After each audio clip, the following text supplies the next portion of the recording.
through. So. Tyler's hosting this week, so I'm going to let him roll with it, and I'm actually going to hit our intro bumper here if I can find it. There we go.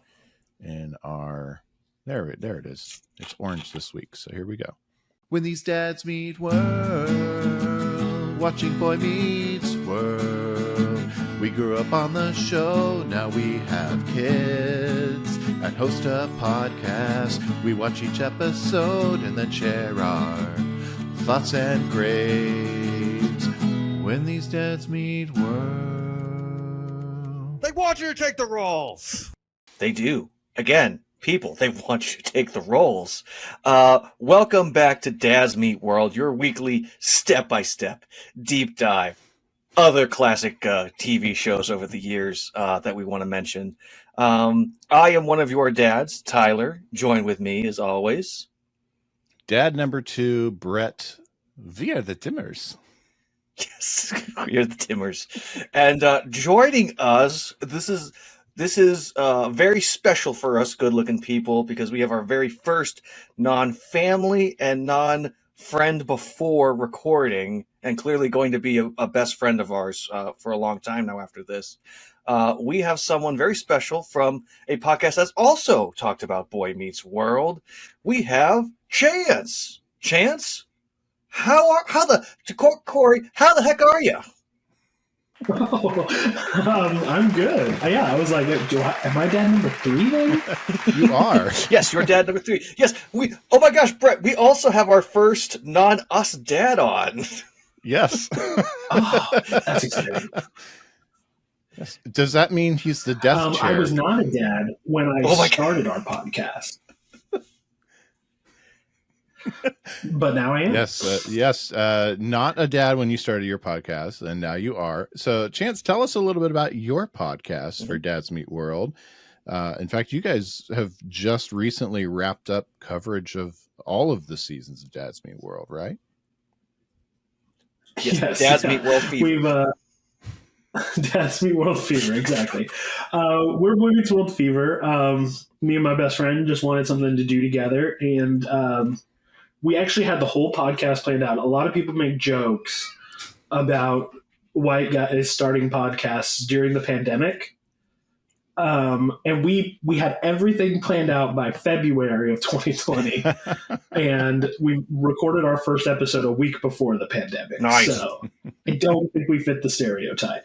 Nice. Yes, I constantly am getting Boy Meets World and Dads Meet World tongue-tied. So if that happens tonight, it's not the first time. Yep. Oh, that's totally fine. I knew what you meant. But yeah, we have finished the seasons. We've got 3 episodes left. We call them our big 3. We've done a tournament every season and picked the best episode of every season.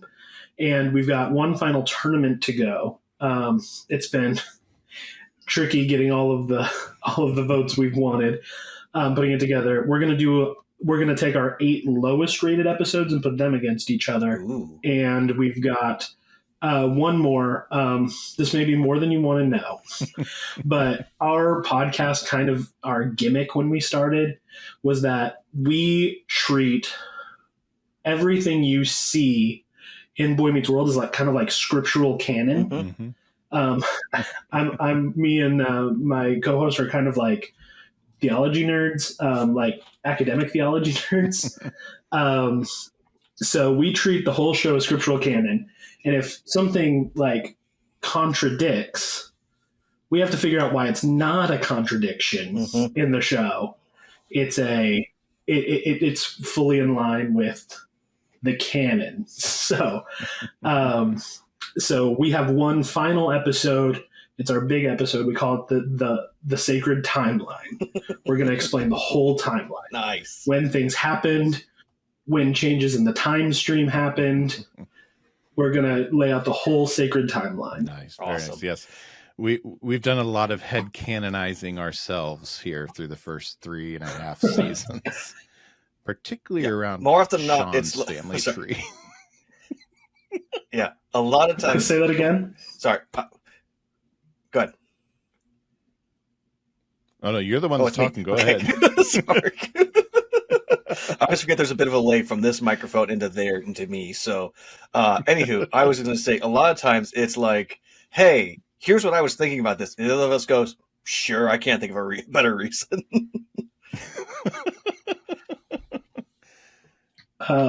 Yeah, you guys are right at the point where we came up with probably our wildest theory. And I won't bore you with those details, but we think it makes the most sense that Mr. Turner is Cory from an alternate future. I So remember you guys saying that, and I was like, I like it. so he's about to disappear, and that's an important moment for the canon. I can buy it. He's over there. On the other side he's of over the there school. now, Yes, on the other side of the school. We don't go where he can't be pursued. Yes. Over there with Minkus and Yes. with Joey and Frankie for a while.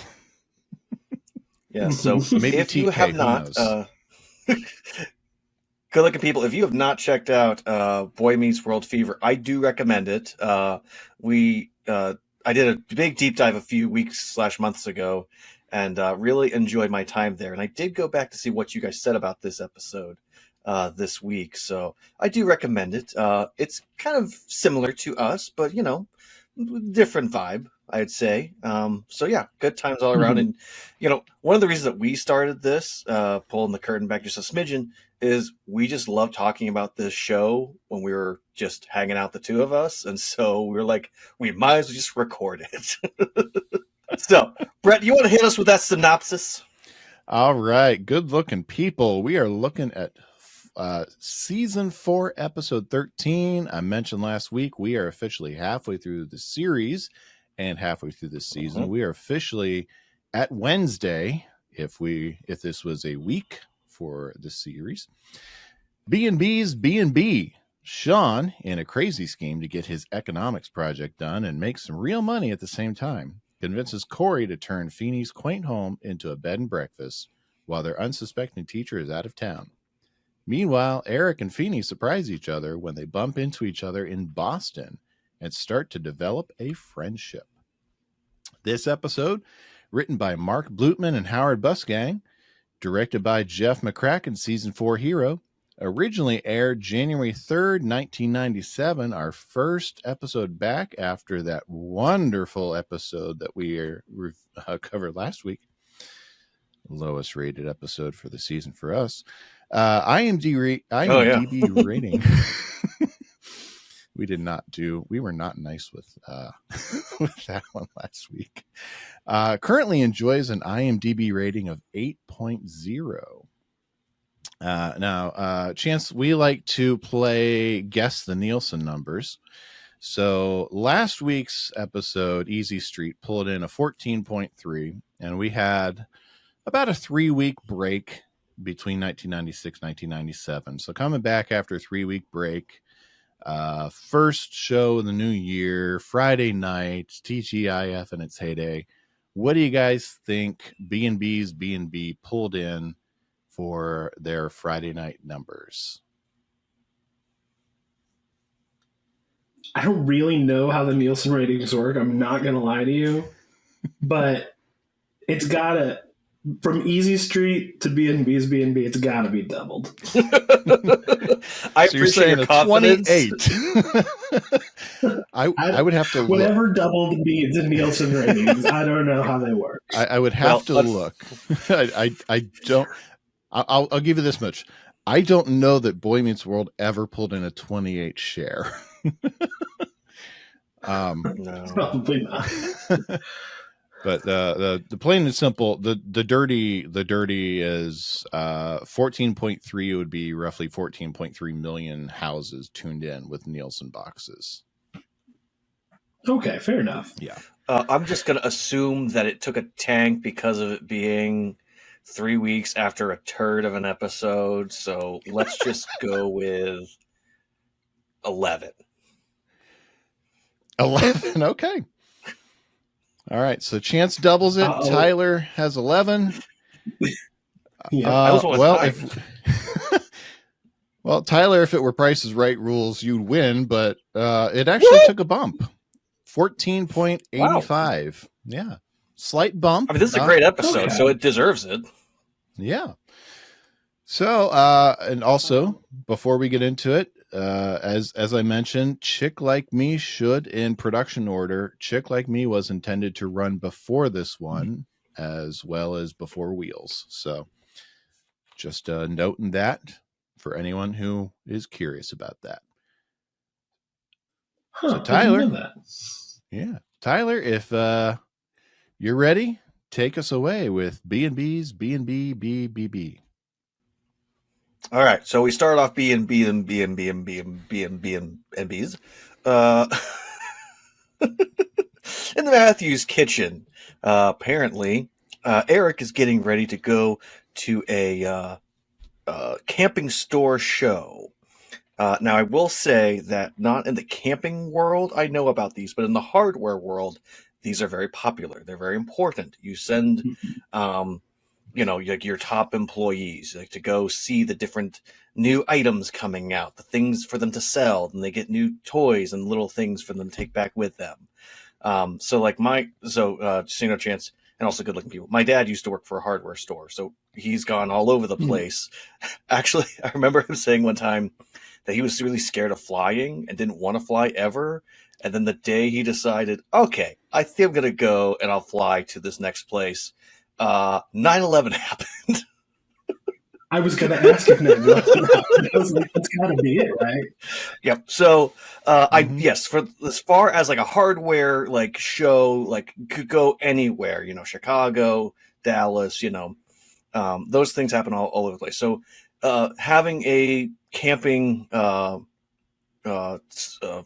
thing conference, Trade expo show, it makes sense that it could be in Boston. I mean, there are national forests in Boston, and sure, people trying to sell stuff there. It's not all about the Red Sox. Go Sox. I just said it for my wife. I could care less about them. Oh. But yes, Alan is concerned though because he's sending his son, which, as we know, Eric in this phase right now is kind of useless.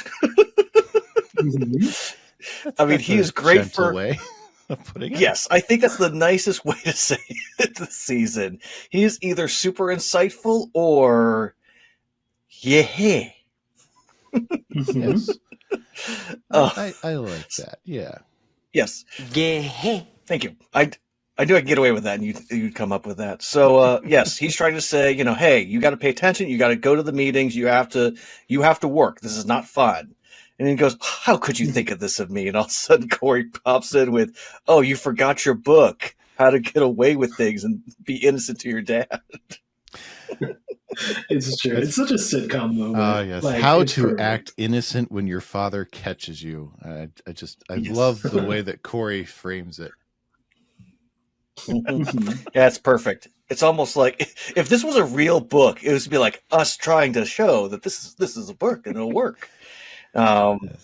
So yes, on the shelf of Eric all those, leaves all to go those to the fake airport books that we want.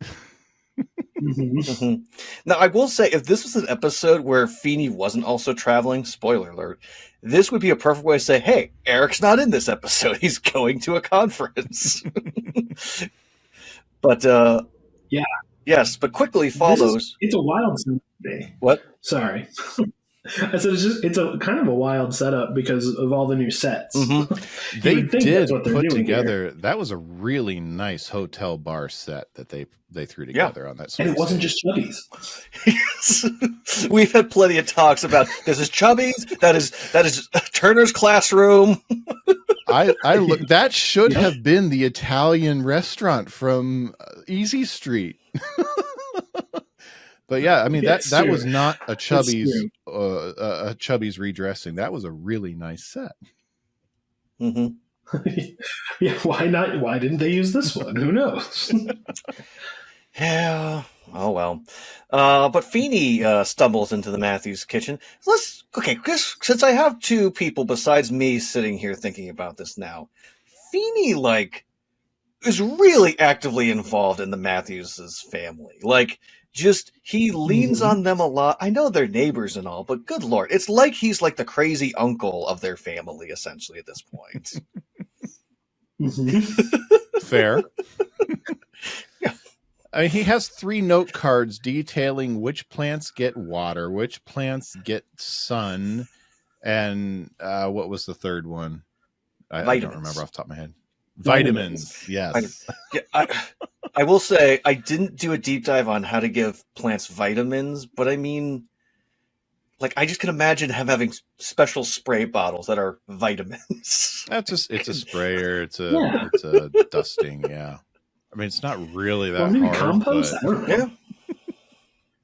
Just the fact that you're giving a plant vitamins. I mean, a house plant vitamins. If it's like a plant that's going to feed somebody. Yeah. I could see Feeny being one of those people nowadays that has those like in-home composters, and he's like, and every single day you got to make sure you do the composting. But yes, I do love that he's like trying to get into the house quickly because Shawn is right on his tail. Because apparently, spoiler alert, this is the phase now where Feeny is starting to teach everything, and he teach economics apparently. And Shawn wants to drop the class. Now, boys, have you ever had a class that in high school you were like, I have to drop this class, I can't do it? In high school? No. I'm the wrong one to ask that one. I was homeschooled. Oh, I know.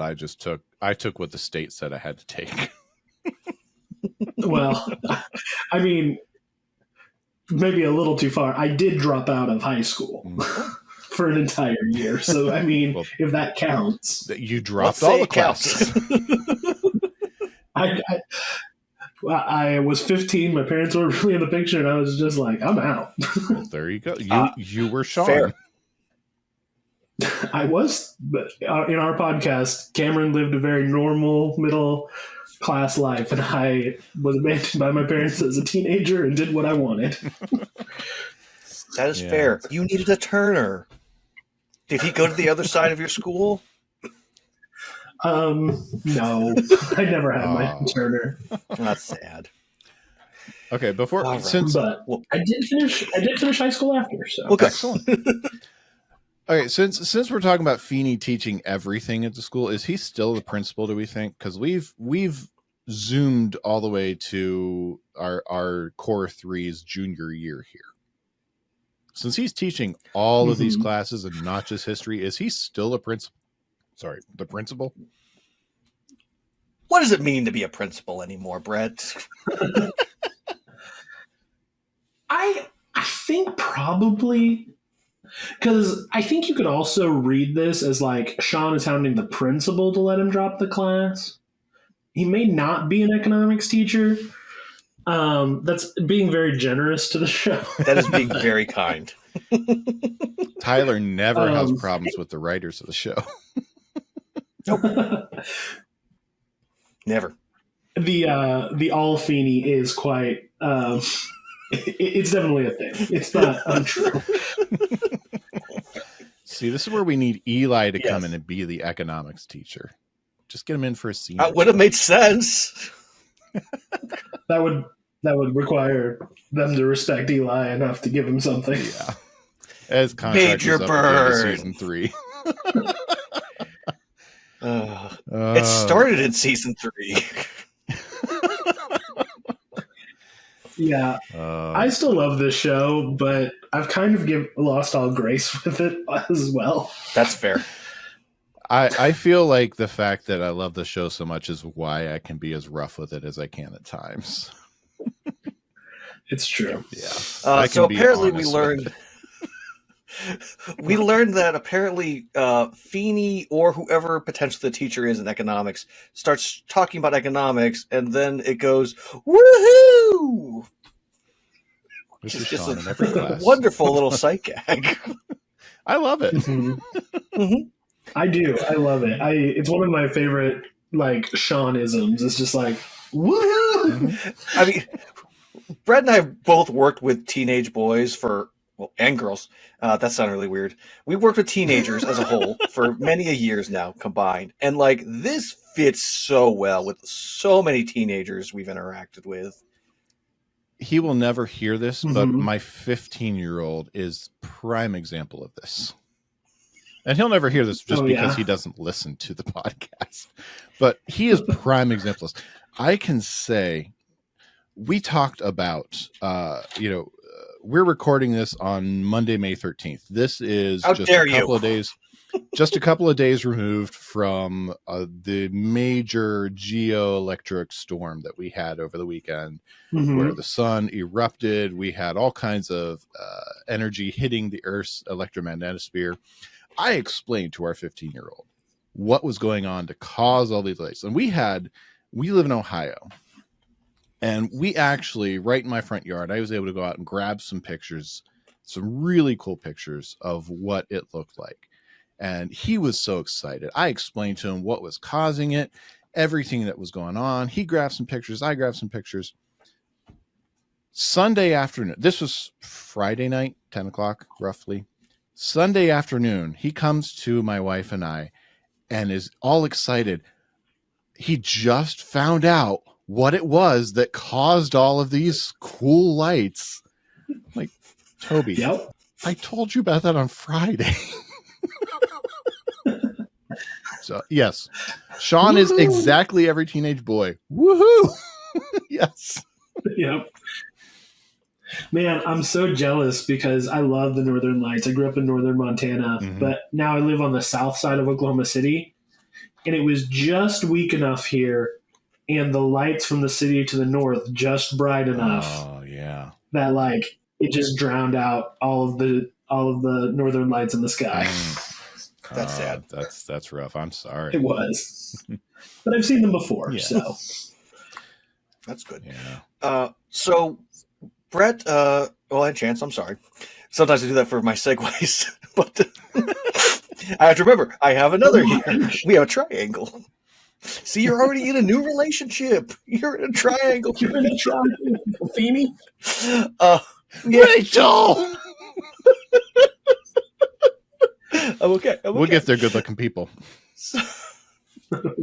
Sorry, Brad and I just had a moment where we had another person yes-anding our quotes of the show. Because most of our guests look at us, go, "What are you talking about?" And it's like, you watch the same show as us, but not as much. No, I got that. No, take it from someone who's been in a triangle. He who hesitates is lost. Yes, Rachel. Shit. Thank you. So we learn what a bed and breakfast is because Amy assumes he's staying at a hotel and he says, "No, I'm staying at a bed and breakfast." They're like, "What's that?" It's like, "Well, you go and you stay at someone else's house, you eat their food." And I just love how we pan over to Shawn and he's just munching down on the Matthews' food and drink. And it's like, "Where's the cost? Like $2?" Nice one. Now I you will say, $200 a night. Yeah, Chance. When I was listening to your guys' episode, you guys talked about the little glass bottles for the apple juice. The apple juice, yes, it's been a big topic. Now, you said something about the East Coast people, and I will say I have not seen these in years. However, I have a very firm memory of being at my great grandmother's house, who is literally just down the road from me now. It's no longer hers. Sad, but every time we went there, there would be these apple juices with those little the twist off and the little glass bottles, and I would just go and just get and just chug and get and chug, and I'd be told, "You've had enough." But honest to goodness, it is the best form of applesauce. Like I will never be able to, never have apple juice the same way. Like it's terrific, and I wish we could go back to a day when we had juice in jars, but alas, it shall never be. Yeah, I've heard since then when I was flabbergasted about these, like a lot of people grew up with them, and I'm just like, where were you? Yeah, it wasn't Middle Ohio. of We had nowhere, Pennsylvania. We had juice boxes and Pennsylvania. little hugs. That was our drink of choice. The jugs ones, yes. Do you remember those? They like little barrels, yeah. They were impossibly bright colors. Yeah, the jars, the apple juice jars that that Cory gets, they didn't make it out this far off the coast. Okay, I'm glad they didn't make it out that far. No, it's definitely a coastal thing. Yes. Oh man, My very elitist great grandmother who owned a farm. well, part of the thing is I look at him like that's not enough liquid for anybody. No. What am I supposed to do with that? Well, they're good for like just a quick little snack and mostly for little kids. It's good for Morgan. Yeah, I get that. Yeah, it'd be perfect for Morgan. But not for like Shawn. Yes. So yes, no, they are Feeny's staying at a bed and breakfast. Apparently it's about $200 to stay at this bed and breakfast, potentially. They didn't say for sure at this one, and we never see his bed and breakfast. That's a good one. Yeah. A good one. Yeah. I guess I should ask this now. Have you boys ever stayed at a bed and breakfast before? Yeah, I have. I've been put up at a bed and I have breakfast before. I interviewed Nice. for a couple of positions here and there where instead of actually Tyler, when I interviewed for the position, I was gonna say, did you in stay? Cory, I was put up Mhm. in a bed and breakfast. When I met Tyler Chance, I actually met him when I was his youth pastor and he was in high school. And when I interviewed Very for the cool. position at their church, they put me up at a bed and breakfast. Gosh, this is gonna sound bad, but the Okay. jokes has to go. Brett friendship grouped me. That's what happened. Oh, well, So I have stayed at a bed and breakfast Pennsylvania. I've been put up at one in Indiana, and there's one other one I can remember being in, but they're generally pretty nice. Yeah. mhm. Yeah, never for me. I've never had the opportunity. That's all right. I honestly haven't either, so that's not something my wife is really interested in. So if the wife doesn't want it, we don't do it. I get that. I very much get that. I actually think that this scene, though, like spoiler warning, I love this episode. Like I very much do. But I think it has like three major flaws. And I think this scene, it like has to happen to give Shawn his idea. Mm-hmm. But it's very odd that this scene precedes then for Feeny to hang out in a hotel bar all day. Yeah. Like it's very clear he's not at a hotel. Now he hangs out at a hotel bar for the rest of the day. It is. I mean, why would he meet his friend in a, now granted, hotel bars are not bad, but why would he choose Sure. to meet his friend in a hotel bar rather than anywhere else they could meet? Hotel bars are not bad, but they do tend to be kind of pricey, and this is two educators meeting. Yeah. Maybe it had a nice restaurant with the bar. I don't know. Yeah. Well, I mean, the other thing I can think of is this could be a place where they've met each other. So when they get together in Boston, this is always the spot they go to, is all I can think about. And Eric just happened to be there. So I'm down with that. That's the best explanation I've heard. And that's how our headcanon rolls. I buy it. Yeah. But we transition to one of the most interesting sets that Boy Meets World has ever made. And can I say maybe the most elegant set that they've ever created? You may. I'm okay with it. Thank you. We're at Mr. Feeny's house. Feeny's got a very nice house. Yes. Mm-hmm. For a Very educator. nice for a lifelong educator Mm-hmm. in a Philly suburb Those kickbacks for a during school that we finals. have determined at best is not a very well off school. Yeah, John Adams in its economy is strange. It's apparently huge with a million different corners that look exactly the same. So, Yes. but all contain different arrangements of rooms. Yes. And a Yes. revolving right by some stairs room, either being a bathroom, a principal's office, a newsroom, a boys' bathroom, a girls' Counselor's office. bathroom, or always the guidance counselor. Yes. Mhm. See, we've determined that it's just got a lot of identical corners. Mm-hmm. Like, this place. It's a very sprawling complex. We get to see Mr. Feeney's walnut credenza he's always on about. Yeah, he really has mentioned this quite a bit. Look, of all the expensive things in his house, is this the most expensive thing? Did anyone price walnut credenzas? I did not. I almost feel like I should. I did not price walnut. I don't know. I've done some woodworking, but I've never worked with walnut, so I don't know how much, where it ranks in expense. Yeah, but we do know it's a 3-bedroom house with a jetted tub in one of the in one of the bathrooms.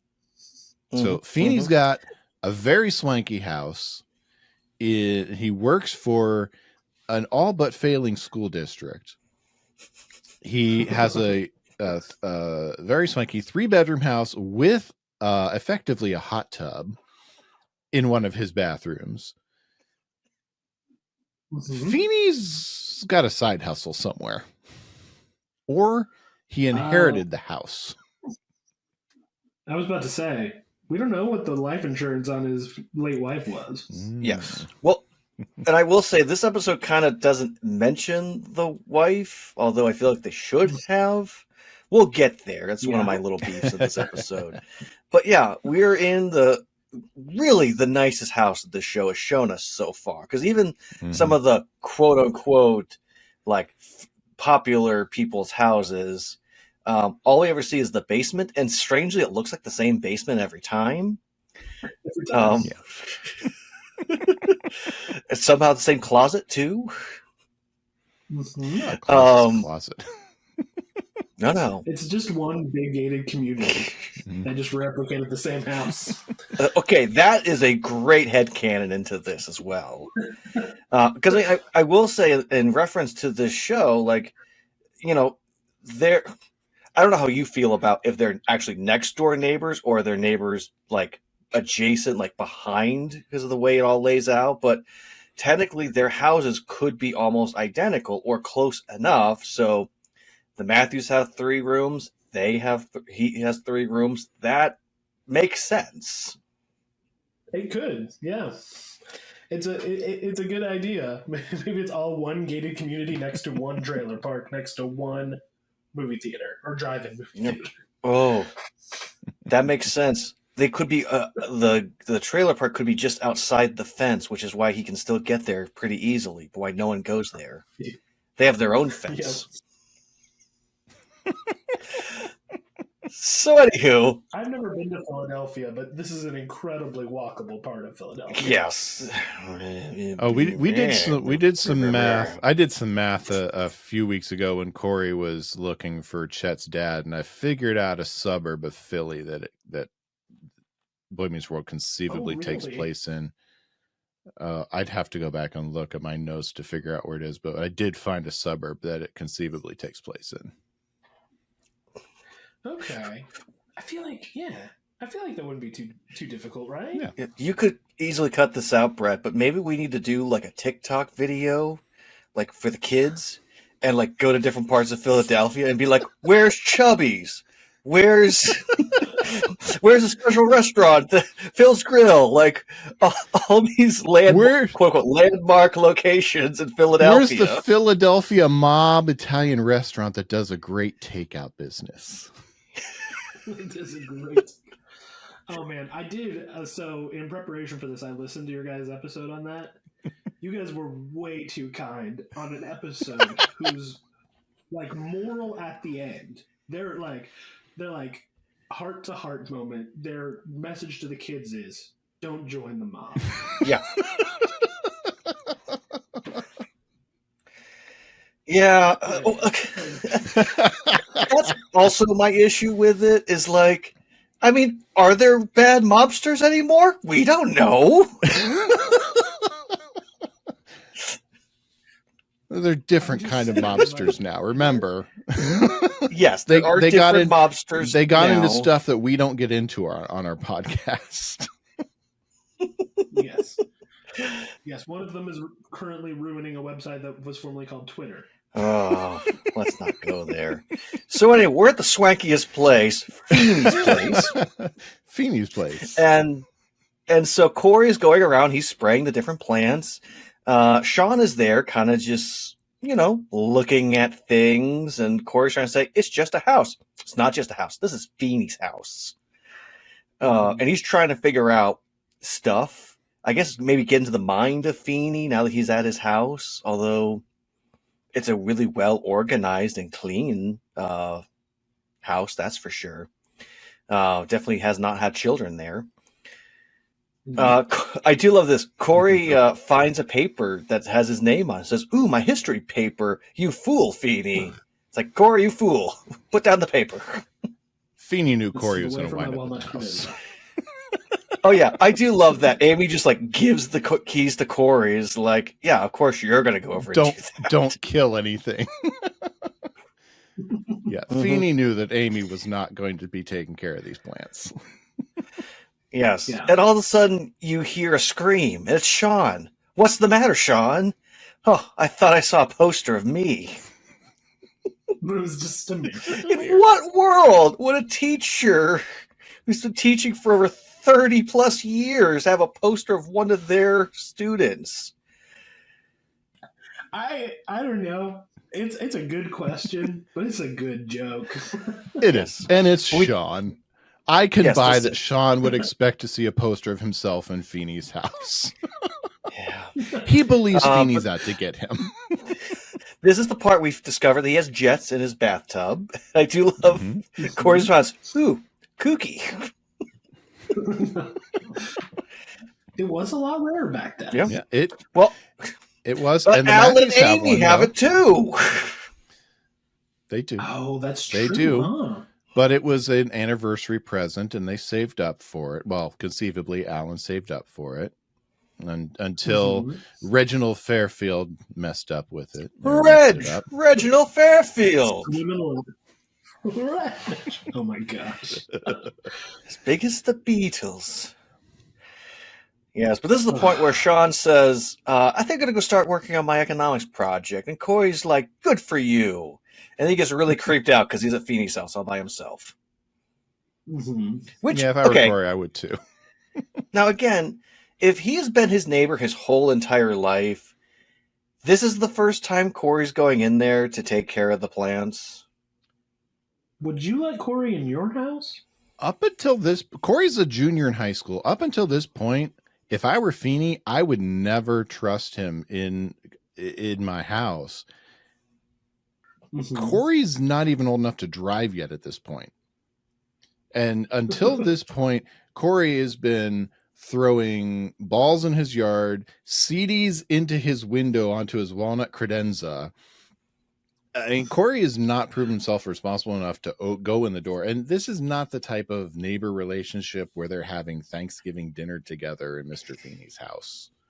So I can buy that Cory's never been in the house before, especially not by himself. Maybe he's gone over with Alan and Amy to drop some stuff off before in the kitchen or in a different area, but I buy that he's never been in the house by himself before. Now, if you're asking me if I have nice things, would I allow a teenager to come in my house? The answer is no. But I have nothing nice, so come on in. But Cory has a habit of just randomly becoming a cartoon character? Yes, very much so. But not as much as our new transition. We're in Boston, which somehow still looks like Philadelphia, just a smidgen. Which, aka, means we look more like California. But yes, we have Eric at a hotel bar. Amazing he's allowed to be in a hotel bar. And he meets the bartender. Hold on. Why am I not seeing her name? That's really her name annoying. Is Kelly. I knew she had a name. That's why I was like, why does it just say barmaid? Oh, free websites. What script are you reading off of? It's the same website I always use. To as barmaid. It just says barmaid. Yes, but this is Kelly, the barmaid, as Tyler likes to call her. I don't like it. That's what's on the screen. Kelly the bartender, played by Michelle Clooney, first and only appearance on Boy Meets World. 59 acting credits to her name, including Jason Goes to Hell, part of the Friday the 13th series, The Unusual Suspects, Mad TV, ER, The Jeff Foxworthy Show, Nightman, Jag, Judging Amy, House, CSI, Lie to Me, NCIS, Bones, Teen Wolf, several others. I don't really remember seeing her much of else. I've seen a few of these things she's been in, but she didn't really pop out to me. Mm-hmm. But she's got some good chemistry with Eric. Mhm. Huh. Or should I Shocker. say Dylan Hightower? Yes. Eric introduces himself as Dylan Hightower, CEO of a mid-sized venture capital group. Apparently, he's going to be on the next month's Forbes doing this. I guess for our listeners that listen and don't actually watch the video, I pointed at the screen with a serious face. Well, as serious I can be on this podcast. She says, "Well, mystery boy, who are you, and what will I have you? What will you have?" I just love it. He goes, It's your first "Brewski, convention. a root You work brewski. for your That's dad." all I'm allowed to have." What's your name? I'm not telling. Yeah, she's got him pegged. Now, what? Okay, just out of curiosity, what age roughly do you guys think that this young lady is? Would you say like early 20s? So it's less creepy, like maybe just turned 21, fingers crossed, or I'm saying mid-20s, 25, 26. Mm-hmm. Yeah, that's what I feared. Maybe 23, 24. I think it's important to note it's the 90s. It's a very different time. Yeah. I actually remember a time when I could, like, as long as I wasn't ordering anything, sit at a bar Yes. or something like that. And I actually remember I was traveling through the Denver airport when I was like 18 and a half, 19. And I wanted some food. I didn't want to wait in line to like get seated. So I sat at the bar and like, "You're not old enough to be here." I was like, "What?" And like, I remember this transition of like, now people who are under 21 aren't even allowed in the bar. Mhm.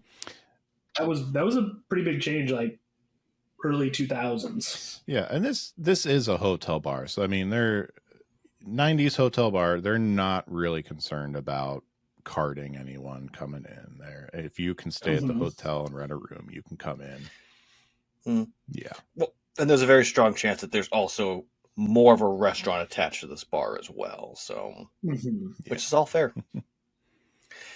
So yes, but apparently she says it can't be alcoholic, and she slides a glass towards Eric and he doesn't catch it, which, okay, two things I will say before I let you guys comment. One, she was way too close to let the cool slidey thing happen in order for him to catch it. And two, I don't think bars really do that all that often anymore. Why? She wants that tip. I don't know. It's fair. Yeah. Granted, I didn't frequent many bars in the 90s. Granted, in the 90s, I was really not old enough to frequent many bars. But, it's really more of a TV and movies thing. But I agree with you. She was too close for him to really work. But it sets us up for a really fun, No. Guess who else is here moment. Yes. The person that actually catches the mug is Feeny, to which Eric is quite shocked and says, "Oh, Mr. Feeny! What a remarkable, horrifying coincidence." I love Will's face acting. It's terrific. And let's just say it now. The best chemistry Will Friedle has with any person on this whole entire show is with Mr. Daniels himself. Yeah, they're great together. Yes. Will and Bill. Yes. They truly are just one of the most incredible, probably like mentor-mentee relationships. I'd say in any era of TV, maybe even any show, really. Like it is truly incredible the way these two work together. And I think that they wished that Cory and Feeny had this chemistry, and they just don't. But who does is Eric and Feeny. Yeah, it's true. It's a great chemistry. One of the things that you realize as you go throughout the show, I say this all the time: no one should watch the show the way we are. No. You shouldn't do it. But one of the things that you notice pretty quick is like a lot of things are mythologized within the show itself, and I do think this is like probably one of the best pairings, but like it's almost done. Like it's almost over. As Eric gets Jack and Feeny kind of takes more of a teacher role to the other kids, like it's a bummer. It really could have been something. Mm-hmm. Yeah, we really... I don't disagree with that. Yeah, we really do. We really don't have a whole lot of great Eric and Feeny stuff left. Yeah, there's not. There's a couple of things coming up that are good Eric Feeny moments, but it's almost sad because I think this is probably like the highest point they ever get to, which is kind of a bummer. Well, thanks for bumming us out, man. Hey. Don't worry, you get the kid gets acquainted with the universe stuff. That's an episode that exists, right? Yes, it is coming. But they have a very interesting conversation, and it's not the typical mentor-mentee relationship. It's them kind of getting to know each other a little more personally. Mm-hmm. We find out that Feeny has kind of a fling. A mutual acquaintance / friend / potentially a hookup in the past. Nick cut anyone? It's gotta be. I mean, female we Feeny. We all know that Feeny is a dog, and Feeny is a ladies' man. She is my dentist. Not going to Boston to have dinner. Yes. Yeah, you don't. Feeny has skills, except for in one episode.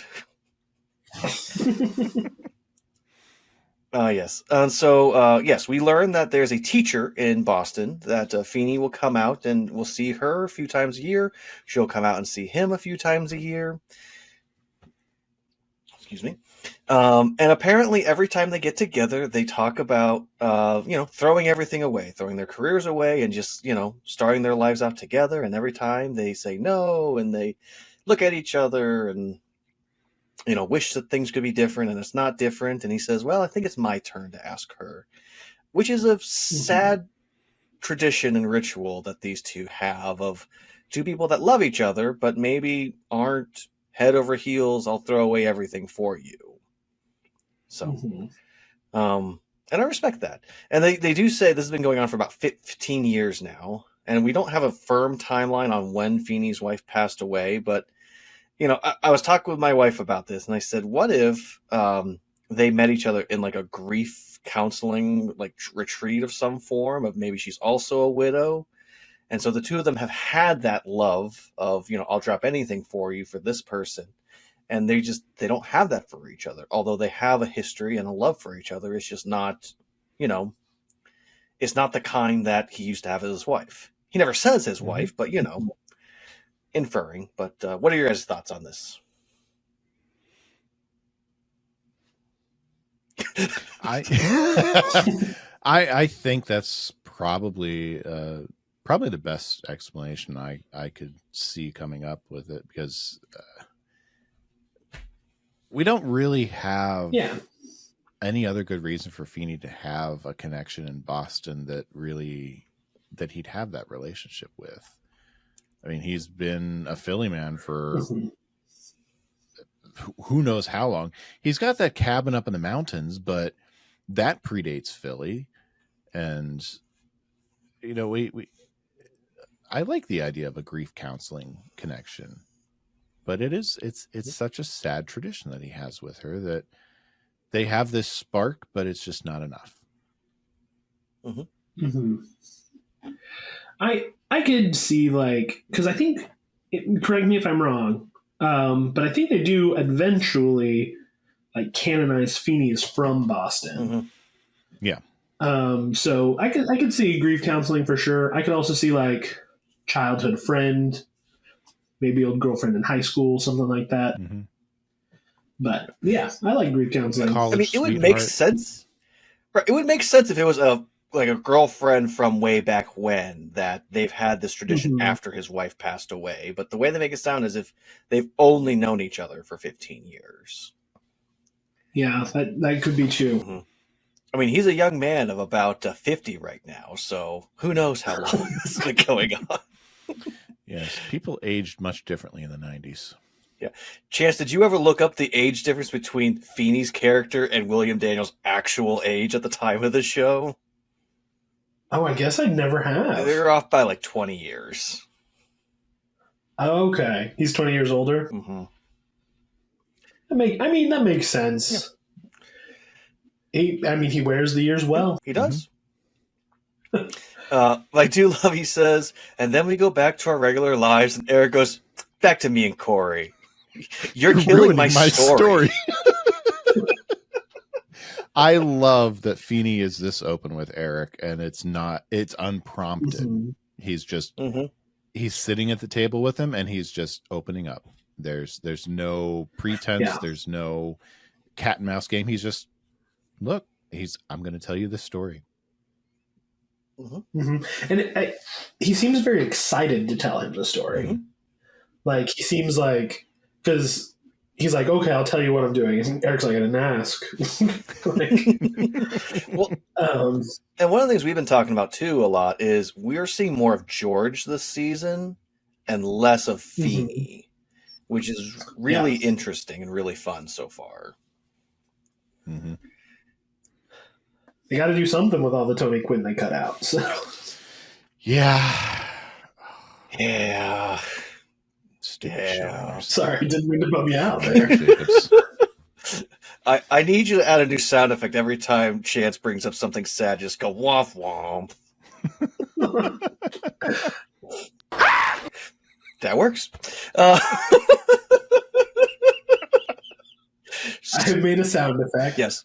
So Cory is back watering the plants, apparently. I'm no plant expert, but traditionally, you go in and do it once. I know he has this long list of when you're supposed to water them. So, I mean, maybe he's in for round 2 of different plants.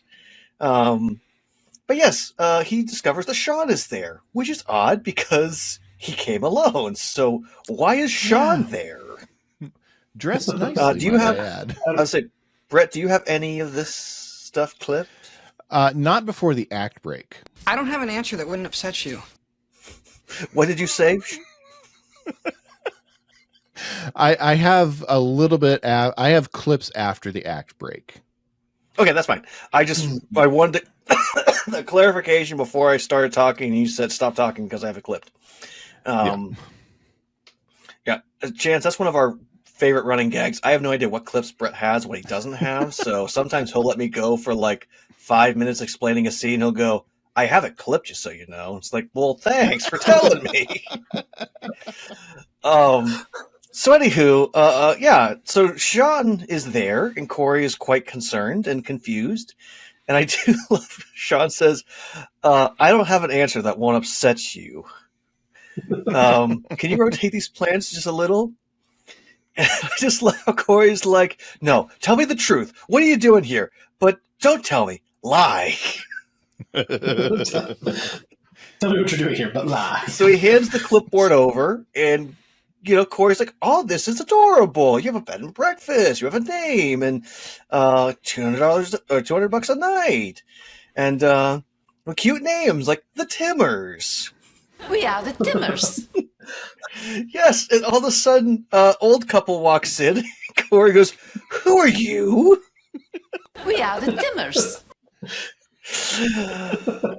Our favorite couple that's probably ever guested is the Timmers. Yes. And this is when Cory screams, Shawn! He's going to scream now. Brett, do you want to hop into the guests of our B&B, so we get that? Yeah, out of the way? I'll just break all of them down here. Mrs. Nona Timmer, because we don't get IMDb information from Mr. Timmer. I don't know why. He speaks. He has lines, but IMDb doesn't give us information. Maybe it's because it's not in English. Mrs. Nona Timmer, played by Gladys Holland. First and only appearance on Boy Meets World. 51 acting credits to her name, including Passport to Danger, Petticoat Junction, Beverly Hills 90210. There's worlds apart. Blossom, Stargate, and more. Sadly passed away in 2017. We're also going to meet Gloria Heck, played by Dina Dietrich. First and only time on Boy Meets World for her. 69 acting credits to her name, including The Mod Squad, Welcome Back Kotter, The Love Boat, 30-something, Life Goes On, The Golden Girls, Blossom, NYPD Blue, Murphy Brown, Mad About You, King of the Hill, and others. Also has passed away, sadly, back in 2020.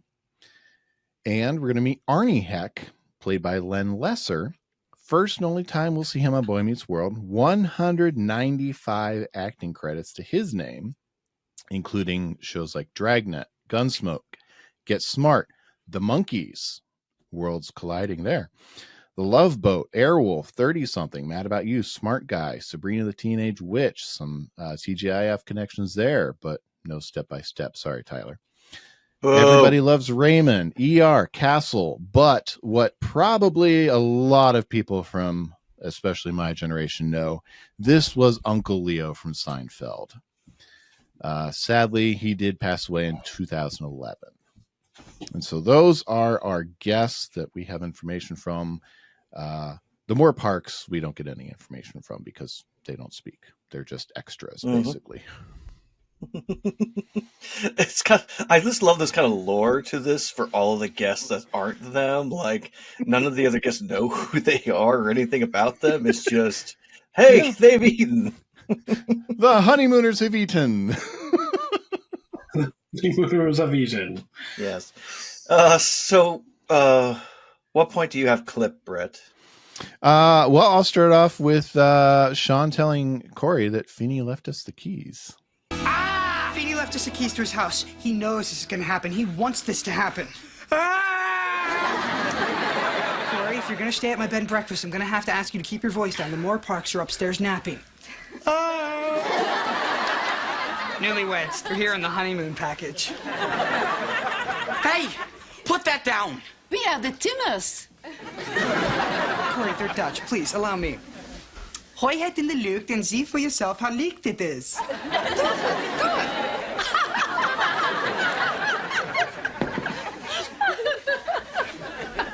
Shawn, the Moore Parks and the Timmers, that's it, right? Yeah, that's it. Okay. Hi, we're here. Oh, the Hex, Arnie and Gloria from Boca. Well, they booked the last minute club. There's just so much happening all at once.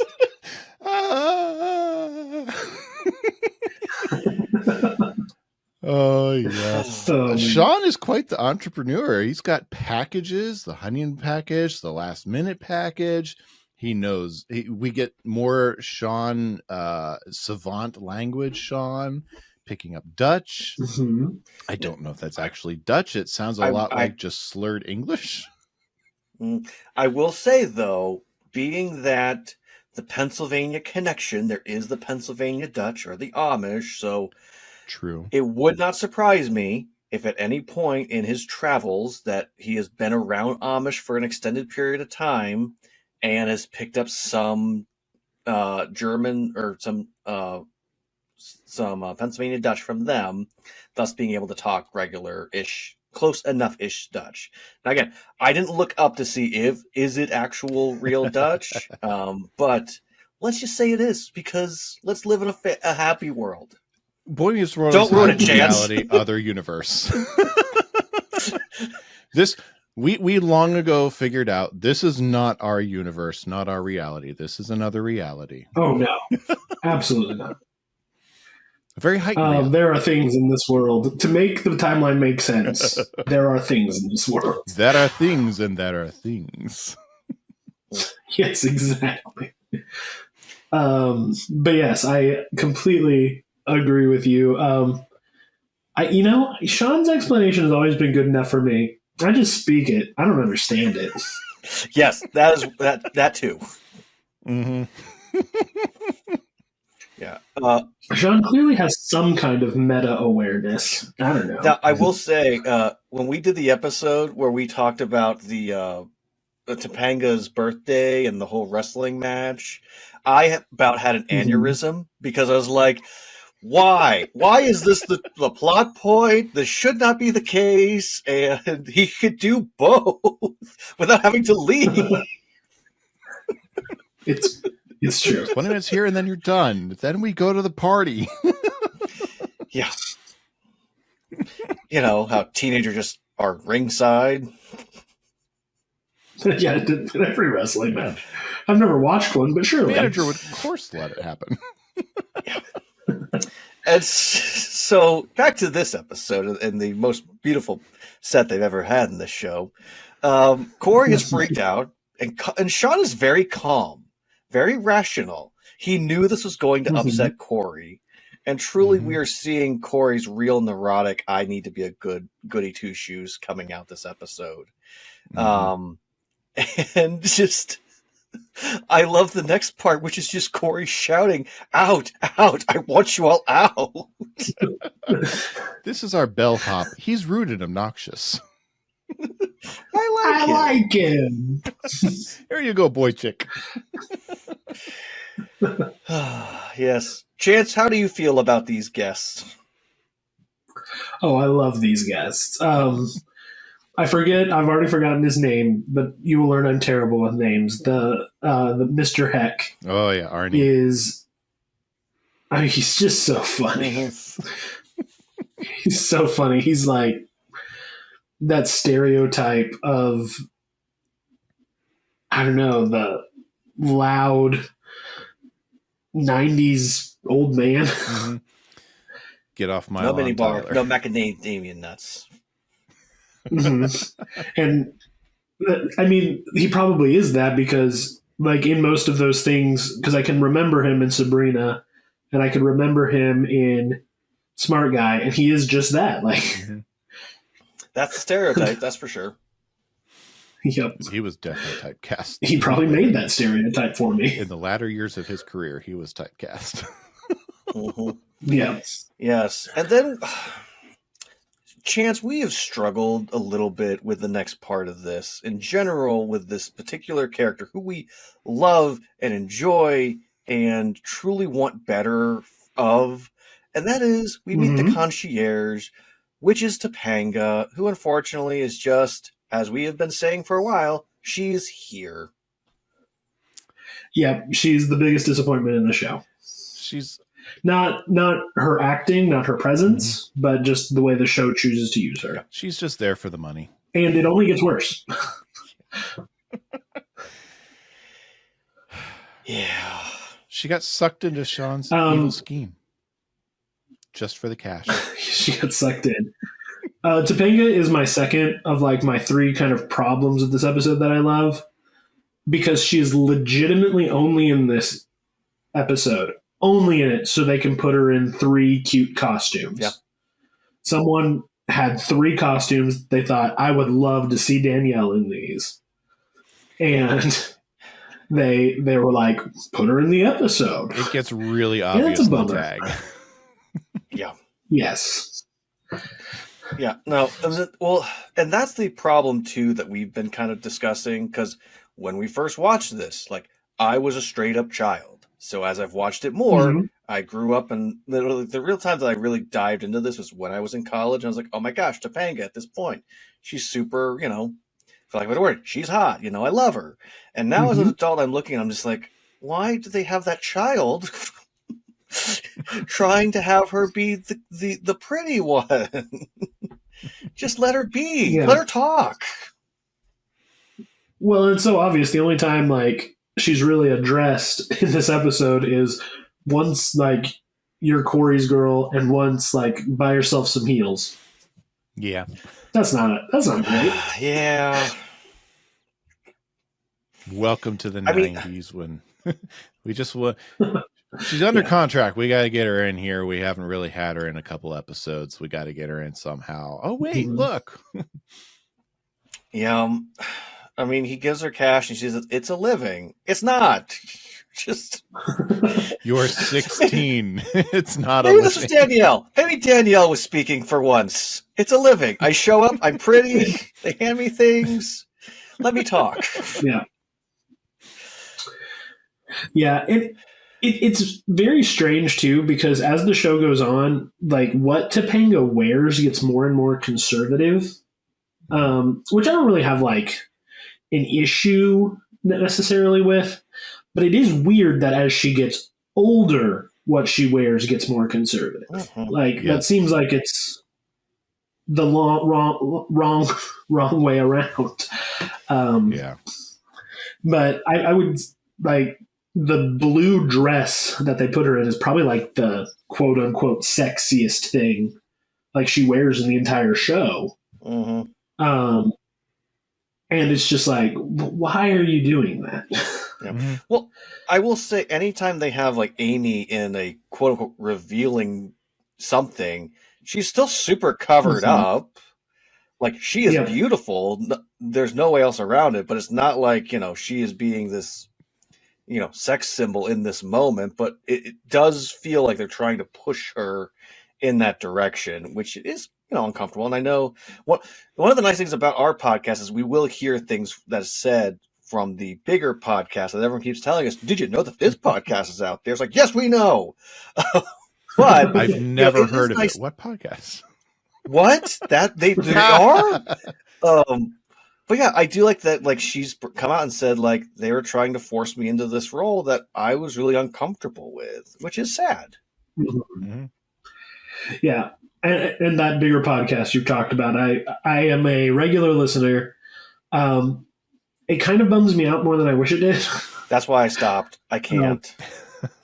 I'm not normally a negative person, but I'm not showing that well in this podcast. Well, let me drop another thing. No, I was just saying, like, I listen to every episode, like when they cover an episode, Mhm. but the podcast kind of bums me out. Yeah, Yeah. that's understandable. So yes, Shawn is schmoozing Cory into accepting that technically, in a way, this was his idea. Mhm. At least that's how Feeny will view this. As far as Feeny's concerned, Mhm. you're the brains. Which, in fairness, in the context of the overall story we've watched, normally Cory is dragging Shawn into a lot of these schemes, not Shawn dragging Mhm. him into these schemes.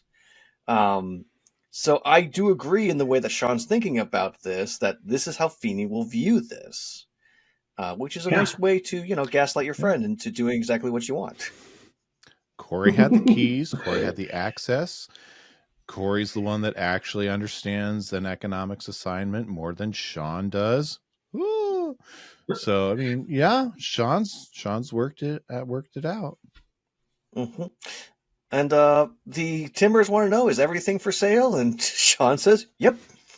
Everything's for sale. Yes. Yes. So we go back to the hotel bar. Let's just assume, gentlemen, that this is like night one where it's just introductions and he's already gone to some of the booths. So, his actual need to be at the show tonight is not really high. It's tomorrow that's the real work that he has to do. Yeah. Yeah. Today's the travel time. Yeah. So, he's explaining to the bartender, Kelly, who Feeny really is. And he's now, interestingly, thinking about the fact that maybe Feeny is more than just teacher, neighbor, someone who just cares about him. He's a friend. Feeny, friend. Okay. Yeah, I love that. Yeah, okay. Has there ever been a relationship that you like sat back and went, huh, that person's just my friend. That's who they are to me. I had a professor in college that after I graduated kind of slid into that relationship for a while, as long as I was close to campus. Mm-hmm.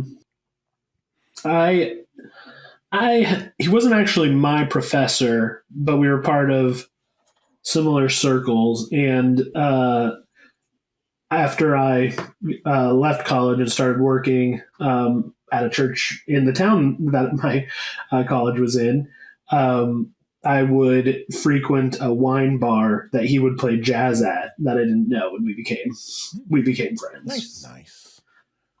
Was it jazz flute by chance? What? Was it jazz flute by chance?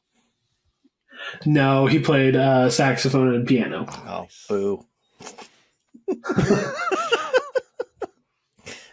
I got your Anchorman reference. I was hoping. Oh, I'm sorry. Will Ferrell and I don't get along. Oh. That's understandable.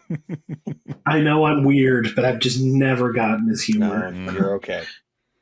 Fair enough. It's very hit or miss. I mean, I will say that I know some good-looking people have heard before, but truly, Brett would be my person that I would say, we're just friends. Because for a long time, I'd be like, oh yeah, that's my youth pastor. It's like, well, I guess that's my mentor. And then eventually, like, especially when we sat down to do this, I was like, I'm just going to say we're friends because at this point, that's what we are. And he has given me the room now where we are more equals. And I've been able to speak a little bit more into his life. So that's been nice. So yeah, definitely have transitioned more into actual friendship and not like me just leaning on him for stuff. I will say I will call his wife every now and be like, hey, I need you to be the old you before we became friends and have beers together. Tell me what to do. So he's kind of having this realization, and then the barmaid. So it says here, Kelly, the bartender, The barmaid. She sees that Feeny is over there. And but she also at the same time says, hey, I get off my shift in 10 minutes. How about I go buy you dinner? And she says, as long as it doesn't interfere with loyalty of my friend. I just love how he looks. He's like, something good was going to happen. She goes, yeah, something good was going to happen. Real good.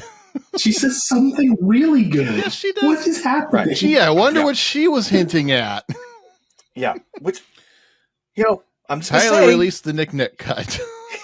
he could go and be with his mopey friend for a minute and then come back to her. It's not out of the question. He can spend 10 minutes with Feeny and then go eat dinner with the barmaid. Barmaid. The barmaid. I mean, With get Kelly, her number, the bartender. man. Seriously, Get her you're number. in town Yeah. for at least a few days. Yeah, Brett, is this like the 6th woman this season that we've counted that he's had amazing chemistry with and could easily transition into a relationship? It feels like it. I swear, it's like every other episode, it's like, oh look, another woman that Will Friedle naturally has chemistry with, and thus Eric could have chemistry with, and could easily be girlfriend. Mhm. Michael Jacobs just doesn't want to pair him up. Maybe Michael Jacobs doesn't like Will Friedle, and he just has to keep him on the show because everyone loves Eric. Yeah, well, I think, like, I don't know this. I guess you could call it a theory. I think what he's really doing is, let's test secondaries for this pilot that we want to shoot. That's an Eric spinoff. Mhm. It could be. Is Eric good Which- enough to pull off his own series on his own? Apparently he wasn't, but there were a lot of talks about I mean- it. Before he goes crazy in college, yeah. Mhm. I've even heard tell that Jack was originally like the character was designed for an Eric spinoff show, Fair. and then they just kind of when you watch season 5, you will see that there's almost always equal parts Cory and Eric plot, except for like very important episodes. And I really think like they just kind of, well, we didn't get the show, but we're going to do it anyway. Yeah. Well, We've got these scripts that we had on specs, so we're going to fold them in anyway. Yeah. At times we've had to rate like, okay, the Eric section, we give this rating, and to the Cory section, we give this rating. So our rating of this episode is somewhere in the middle. Everything's good. Oh man, there is an episode in season 6 that you will have to do that. So anywho, we discover, because Feeny is moping, for lack of better wording. You know, Feeny walks into the room and like the tone of the room changes completely. And so Eric decides to be a good friend and go check on him. And we probably have the best acting, I don't know, in the last like 3, 4, 5 episodes, maybe altogether. Oh yeah. Where Feeny is just, I don't want to say he's depressed, but he's in a kind of like dejected state. Like he's just, he doesn't know the words he wants to say, because it's like he goes to the sadness, the sad ritual he has. And maybe in this moment, he's wondering, what is the point of meeting with her if every time we leave, we're sad? And so he tells him that they did the routine and they had a lovely time, and he asked her, and Eric's like, oh, you asked her and she said yes. And he goes, no, she said no. And why did she say no? Like, I just love this moment where Feeny kind of lets his guard down and looks at this young man who he probably deems as a bit of a friend now and says, why do you think, in your young wisdom, why do you think she did that? And it's simple, but I do think it's effective. Of, you don't have the type of love that you throw everything away for. And, you know, not to be sentimental, but I think back to my reckless days of, I'll drive through a blizzard to get to my future wife. You know, what does my wife need? She needs something random that only I can go get for her. Of course I'll go, and, you know, regardless of how much rain is out there, there's a tsunami going on, but doesn't matter. I have to go get this thing for her. 3 o'clock in the morning and you want this? No problem, honey. You know, just those random things as a young person you do that maybe as you get older you don't do, or it has to be the right person. You know, I don't know. What do you guys think about this whole interaction and the maybe simple but maybe powerful words of what Eric is saying?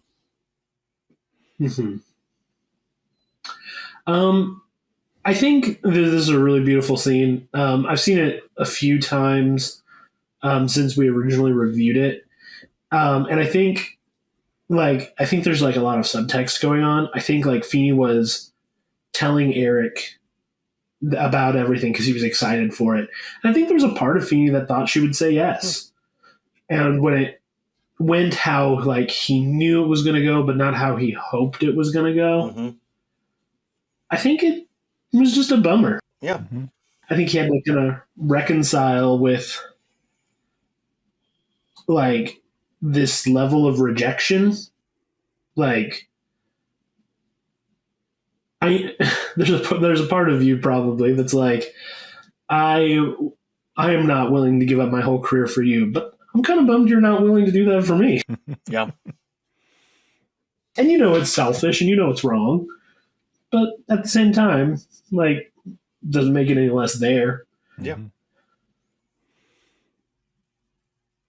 Yeah, I think there's a lot of heart to what Eric shares with him, and I like the question that Feeny is kind of left with: are my risk-taking days over? You know, is this just because I'm too old to take a risk anymore? You know, do I really love her and I'm just not willing to take the risk? Or do I not love her? Mm-hmm. Am I just too far gone to take risks anymore? Yeah. Well, I mean, the other thing I do think about is they are teachers. So if they've been both teaching roughly about the same time, one of them could easily retire and go to the other one. But I mean, Well, if you examine this a little too closely, because teachers don't have like super regional careers. It's not like real hard to get hired on no. at another place. John Adams High probably needs a few teachers at this point. I mean, they keep sending teachers to the other end of the school, so. Yeah, but I do wonder how going from one state to another, how it would affect their pension and their union status, and that's part of the problem as well. That's true. Pension is a good point. Yeah. I mean, I do know that Pennsylvania State does have a very strong teachers union, so that is a union that if you're coming from outside of that, you should get into it. But I imagine Boston's is probably just as strong. No, Boston's gross. At least in the 90s, I'm sure it was just as strong. Yeah. It's better than Ohio. I know that for sure. Yeah. I have no comment. I don't know what Ohio's teachers union is like. My older sister graduated college with a music education degree in the early 2000s, and here we are in 2024, and I could probably count the number of years she taught on one hand. So, yeah, fair. That's how strong the teachers I union live in a is. state that peaked in the education ratings at 47. So I don't know. That's the best we've ever been. Yeah, I wouldn't have too hope, unfortunately, for Oklahoma. Nope. But anywho, I do love that Feeny and Eric are talking about, for lack of better wording, as they said, chicks. And cruising for chicks and their moms. They say, do you want to go get some? What does he say? I'm thinking about going to the. Where the heck are you? Yeah, might grab a bowl of pasta in the North End. And so Eric says, "Ooh, we're gonna go hit the town and cruise for chicks, or check out the action, cruise for chicks." Check out the action. This is just my dyslexia really coming through right now as I'm trying to make sense of all this shit. You have to forgive me. So Eric says, "Get some check out the action." Fee says, "Oh, cruising for chicks and their mothers." I don't know that anyone would call it the North End, but Boston does have a very prominent and very delicious Little Italy. They call it. So getting pasta there makes perfect sense. Yep. I've never been to Boston. I wouldn't mind going, but I've never been. No. I've been to Boston several times because my co-host Cameron lived in Boston for 7 years. Sure. So nice. I went to visit him several times. I owe my wife a Red Sox game in Boston. I know that for sure. Love it. I will assume soccer. So we go away from Boston now forever because we only spend those two scenes there.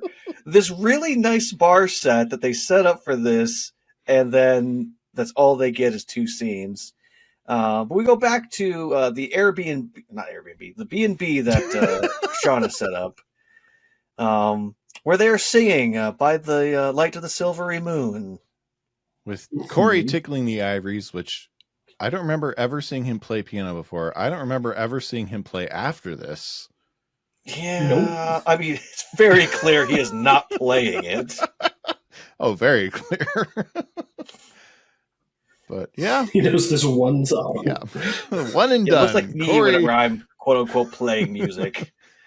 Cory is a piano savant. Yeah, For one he song. doesn't understand it. He just plays it. Yeah.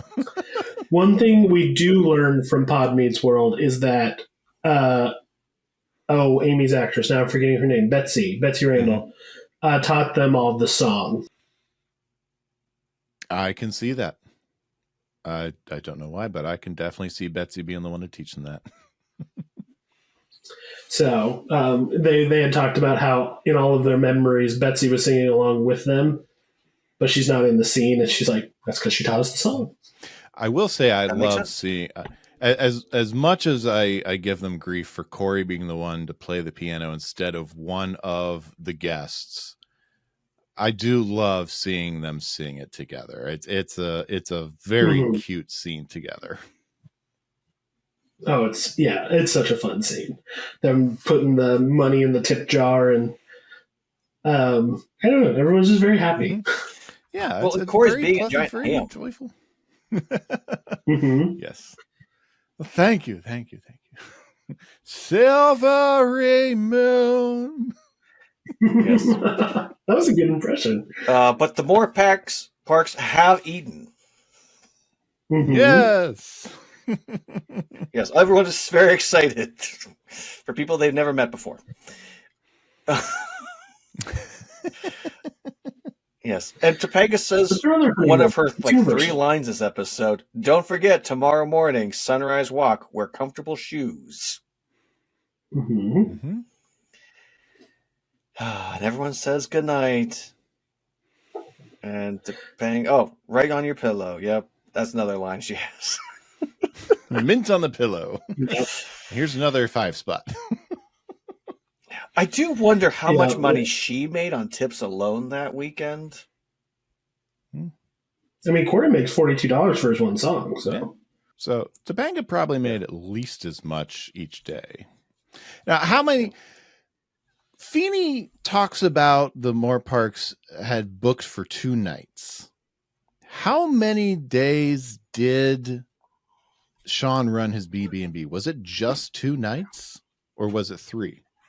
I think it was just one. I know that sounds crazy, but I honestly think like they checked in on Saturday and left on Sunday. Mm-hmm. Fair. Very fair.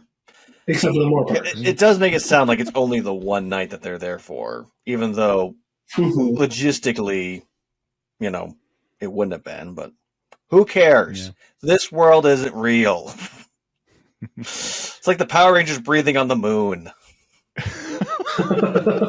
Well, Tyler, I do have a clip of Cory and Shawn talking after everyone's left to go to bed. Nice. So I'll bring that up. $42.50. Now we can afford that public defender. I cannot do time. We're not getting caught, okay? We have grown as schemers. You always thought that you would rub off on me, but instead, I have corrupted you. You're as shady as I am now. You have to deal with it. Wrong, Shawn, okay? The universe will catch up with us. I trust the universe. Yeah? Well, the universe better hurry up because they're all leaving tomorrow. All we have to do is make it through breakfast, and we didn't get caught. Well, we have to get caught at breakfast. They're all leaving after breakfast, so we gotta get caught at breakfast. You hear me? Wait a minute. Are we feeding them at breakfast? There it is. I have to say, Cory... We do a little bit of Cory's faith throughout the show here and there, probably more or less based on the writer who's doing it. But Cory, if we're canonizing his faith, it is really confusing because he always talks about the universe. Oh, yeah. The universe will do this. The universe will do that. And at the same time, we will find scenes of him praying to God as he talks about. So it's just always really confusing for me sometimes of like, when you look up and say, you hear me, who are you talking to? Is it, boy across the universe? Like, are you talking to the writers? Or are you talking to this universe's God? That doesn't always come clear to me. Now, again, in the 90s, I know that most of these shows had the conservative, every show believes that there's a God until, someone questions it. And we will get there eventually in this show. But it's just always baffling to me if, like, or Cory, who is your God in this moment? Who is this universal, presence that you're looking up to right now? Or is it just the universe? I mean, in the 90s, did the middle class even need a god? Let's be honest. They had Clinton. They had money rolling down the hills. Fair enough. Did have more money than today. Alan and Amy had yes. enough cash set aside that they could purchase an entire business. Yeah, Cash and in they were hand, comfortable, basically. not rich. I mean, they weren't exactly hurting for much, if at all. So they lived a very comfortable life, and that's what is played out. But at the same time, in 90s television, it was kind of baked into the premise that, like Tyler said, until someone questioned it, that was kind of the undercurrent. It was understood. That was believed. It was, there was, God was there, unless you explicitly said something otherwise. But Cory's waiting to get caught. And I love how Shawn at one point says, "You were one of those kids that enjoyed getting spanked, weren't you?" I always deserved it. I always deserved it. Which is a total flip of the character we meet the first episode, who's tap dancing trying to get out of detention. I'm going out the door. I'm in the hallway. But he walks back in the room because he knows he's supposed to be there. It's true. It's true. I mean, the only character that is consistent across the seasons, I mean, think of Topanga, for crying out loud, but Shawn is the only one who's pretty consistent. Yeah. And a lot of his mess really can be explained away. Mm-hmm. I like to joke about the 90s, because I just think it's funny. I don't know if you've seen Portlandia at all. The dream of the 90s is alive, and the opening song for the first episode of Portlandia is called "The Dream of the 90s is Alive in Portland." I'll have to watch. It's just a very funny song, even if you don't watch the rest of the show. But I think there was a weird culture that kind of developed in the 90s that sought to be ultimately unproblematic, but was really problematic because of it. You can think of things like color blindness. Like, all these shows were so colorblind. With all the white people, yes. Yes, exactly, with all the white people. And, even we love Family Matters, and there's some great episodes of Family Matters, but generally it didn't address the blackness of people living in a city like Boston. Mm-hmm. It didn't matter that they were black; they were. So I think that kind of relates to spirituality. We are agnostically spiritual. Yeah. And we are, there's a God, but we're not going to say any words that would lead you one way or another. It's just it's a theological colorblindness. Yeah, that's a good way of putting it. We're just gonna. He's there. We're just gonna let him be there, and every now and then we'll throw a couple of words out there, and people can get what they want out of it. Yeah, it's not like they're saying Jesus is out there. It's just, well, God or the universe is doing this. So, it's just that fun little niche of Americana at that time. This is a 30-year-old show, by the way. It really was. But if you watch media from the 90s, I really think it paints this picture of this utopic paradise where everything's just non-controversial. They've solved racism. They've solved it. It's done. Just be European white Americans, no matter what your color is. Yeah, it's interesting because you've got the 90s where everyone was trying so hard to be inoffensive and uncontroversial. And now here you have, if you don't agree with me, you are the enemy, and you should be canceled or blocked or completely cast out. And we've kind of swung the pendulum so far the other direction. We kind of need to go back to a happy medium somewhere and find reality. Yeah, like the 2000s. Yeah. It was perfect back then. Let's revisit the 2000s. The dream of the early aughts is alive in Portland. Yes. Let's revisit the aughts. 2009. We solved racism. We have a black man in the White House. Everything's fixed. Yes, who people had a problem with wearing a tan suit. The controversies, man. The controversies. So speaking of controversy, it's Sunday morning, and I'm assuming Alan, let's just call it Alan because it's pancakes, and that's what a dad does. You make pancakes on a Saturday morning. Apparently only pancakes. And they have these giant-sized pancakes. I love these pancakes. These are massive. Cory says, I think it's only appropriate if we say grace, to which Alan and Amy, okay, sure. And they lower head, lower. They lower head, lower. And then Cory does a generic prayer that just ends with, we say thanks for the salt of the food. Amen. I love this bit. It's hilarious. It's pretty fantastic. I mean, the fakest looking pancakes you've ever seen, but you want a bite out of them, that's for sure. Oh, I do. They're delicious looking TV food. Yep. Shawn just catches them all on a plate. I want to know how many takes this took. Well, I think there's a reason why you only see the throwing and the receiving and not the actual to and from. Yeah, I'm not sure if they were supposed to go out the window or out the door, because if they're going out the window, there's no way Cory's doing that without looking, because he's not at a good angle for that.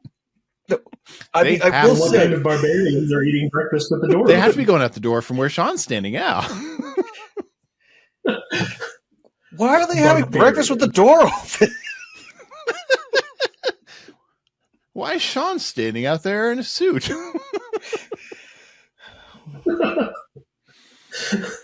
There's a lot of questions. We don't have time. Let's move on.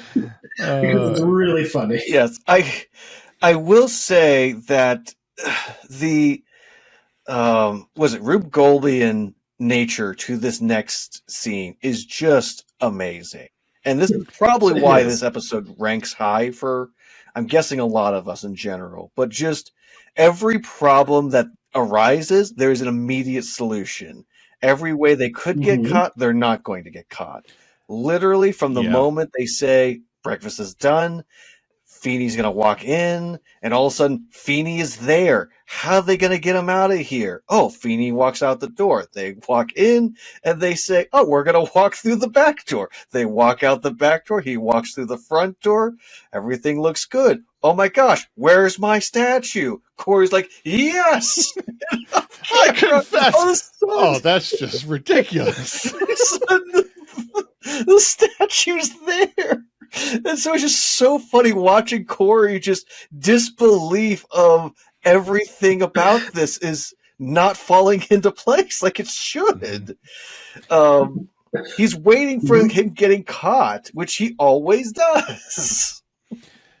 Turning John just says, say thank you and walk towards the door. Turning this trope on its head just makes this entire plot genius.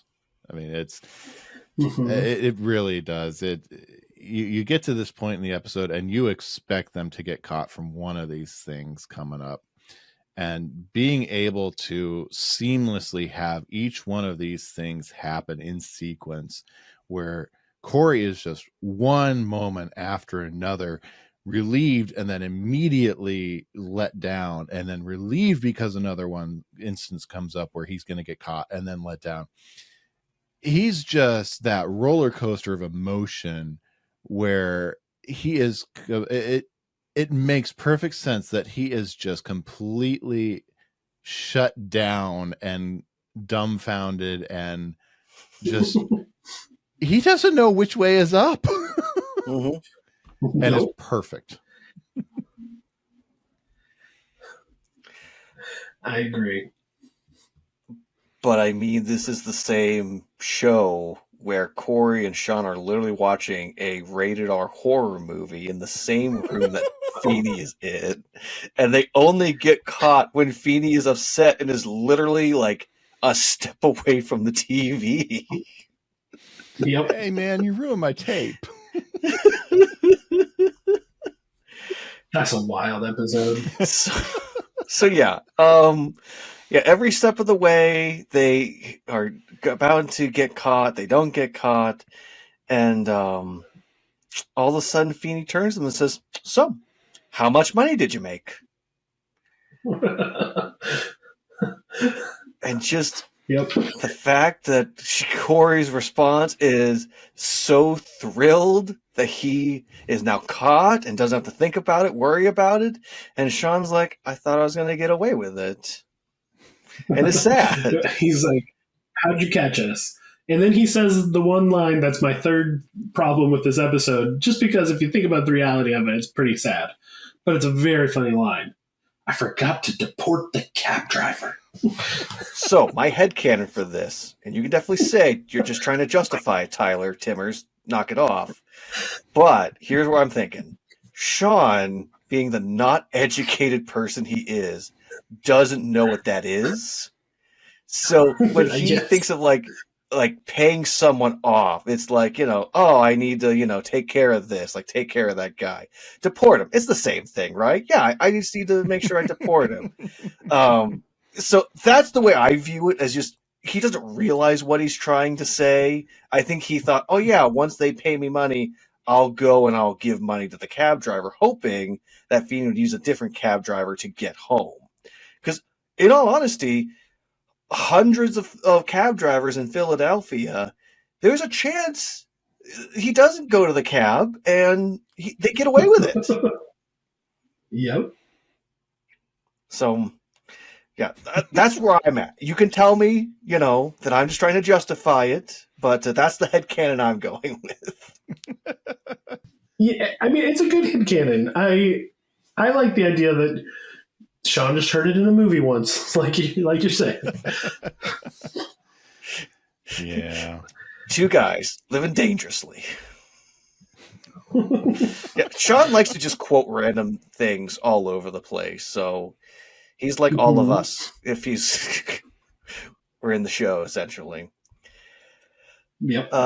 But yeah, we have a very interesting and a very 90s take, as we were talking about before, of you've shown you can take a risk, and with a college education, maybe you can do something with this. And I have to say, at the time, this is not horrible advice for Feeny, and we can talk about why in a little bit, but, Feeny's perspective is everyone goes to college, they're going to have a good life, which is legit all I heard as a high schooler, even in the early 2000s, of you go to college and you'll have a good life. But yeah, they have a really interesting conversation, because I do love that he gives them the money because that's fair. But then he also says, "Can I have it back?" And he says, "Yes, after you go to college." Which, if he puts in a little account for him and builds up some interest, that could be nice for Shawn in the future. But it's true. It's a thought. Not a great thought. Shawn gets money from somewhere in college. Has to have. Yeah. Other than just from Jack. Yeah. Yeah, that's possible. Yeah. I think what strikes me most about this is Shawn's comment that I'm not going to have to be a criminal, because that's been a recurring theme this season, especially, where Shawn feels like he's got to slip into what he's seen from his family, from his life in the trailer park, that he's going to be that waiting outside the gas station, waiting for the next batch of scratchers, that he's going to have to turn to a life of crime, work for the mob, whatnot. but he's finally starting to see some real proof, tangible evidence that he's got hope to move beyond that and get outside of what he sees in the immediate vicinity. Yeah. And whether he sees that next week, because it's 90s episodic television, we'll see. Very rarely do we learn a lesson just one time. Oh, of course not. And the universe is better for this. The universe. Oh, gosh. We get to the tag, and it's Feeny trying to convince the honeymooners that this is his bedroom and he wants them out. And we get a very small 2-second joke shot where Topanga is in a French-made costume, which somehow they allowed a teenage girl to wear, and she walks into frame and walks out. And Feeny tries to say, I was young once, and I was in love, and I get it, once upon a time. And they finally step out, and they are clearly older than Feeny, and potentially even older than William Daniels. So, yeah, and I just love that it ends with Feeny just kind of smiling. Yeah, Feeny learned something, too, from their scheme. Maybe I still am. And that, my friends, is our episode. All right. So, Tyler, you got some deep dives for us? No. Yes. Is that okay? Hit my music. People. Am I the only one who read the summer reading list? All right. So bed and breakfasts are typically a small lodging establishment that offers overnight accommodations and breakfast. Bed and breakfasts are often private family homes and typically have between 4 to 11 rooms, with 6 being the average. In addition to B&Bs, usually having the host living in the house. I don't know. I'm thinking that just B&Bs over the years have just kind of not been as popular, mostly probably due to things like Airbnb and Vrbo and, other ways of offering up your housing and whatnot. But so apparently, a little history on B&Bs.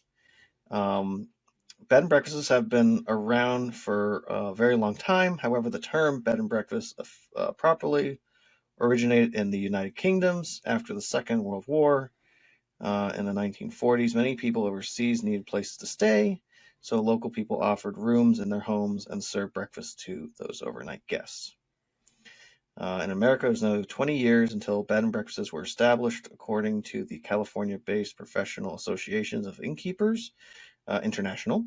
In the 1980s, there were around 100 bed and breakfasts / country inns that hosted 1 million guests.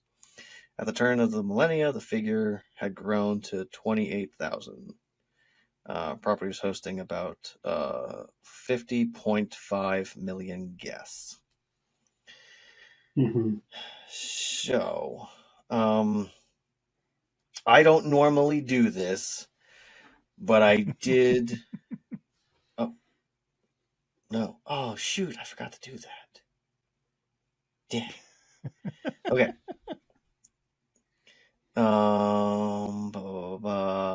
Scratch that last word.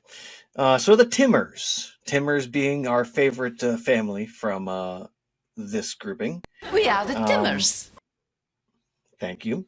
So the Timmers name meaning Dutch. Death. Whoa.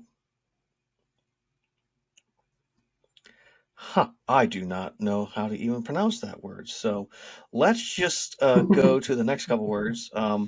So it translates in from Dutch essentially to carpenters, from the Middle Dutch timber.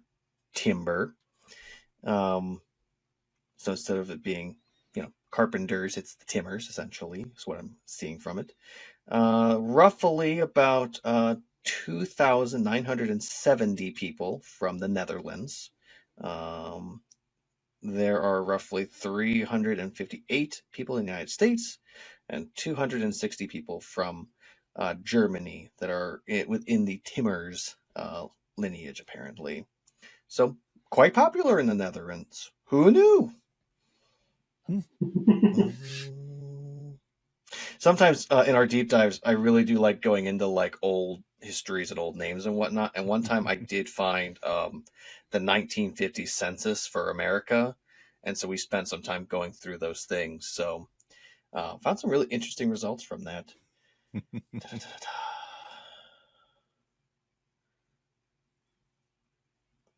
Oh, okay. So here's a point that I was bringing up before. So I was looking at Penn State, the biggest schooling in Pennsylvania, Penn State, and what the average tuition was for someone in 1998, which is when the show, quote unquote, says they graduated from, even though in the beginning of the show they said it was the 2000s, but we digress. So in 1998, 1999, tuition at Penn State for a Pennsylvania resident was $3,468. Now, here's a fun question for both of you. Take a guess, not at the actual amount, but what the difference between today's, which is higher, compared to back then. Difference. I'm gonna ballpark it at $8,000 difference. Okay, 8,000. I'm not super familiar with Pennsylvania, but the way everything has increased, I'd say 11. Very nice. Chance, you would be our winner for the difference. The current Penn State tuition is $19,835. Yeah. So that's a jump.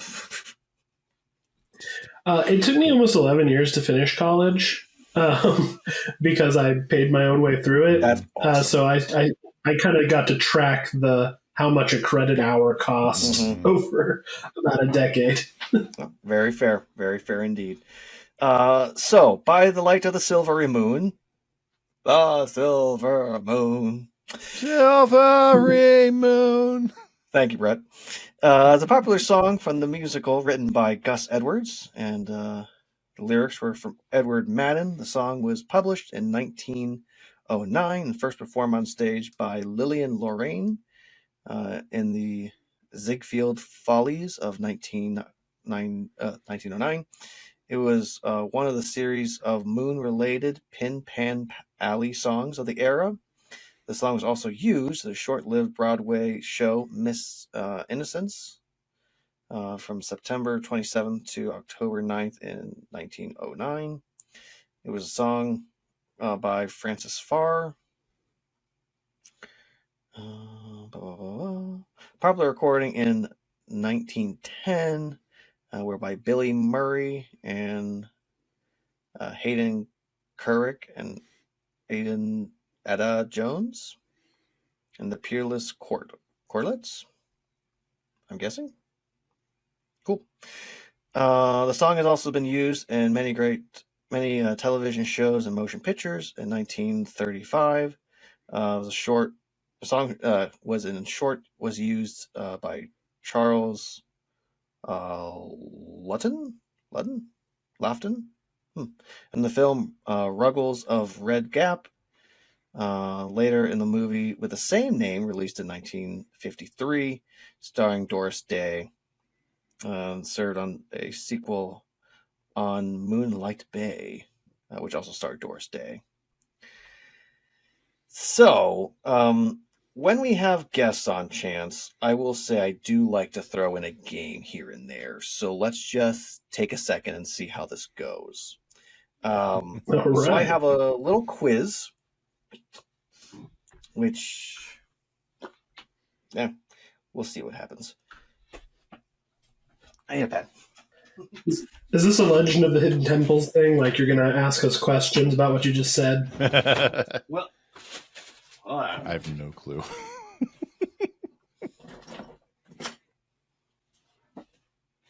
so typically it's a game that I've made up, but literally I'm taking it from a quiz online. So I'll keep track Okay. of B and C, of how you guys are doing. I will say, for some of the ones that I'm not sure on, let's just see what happens.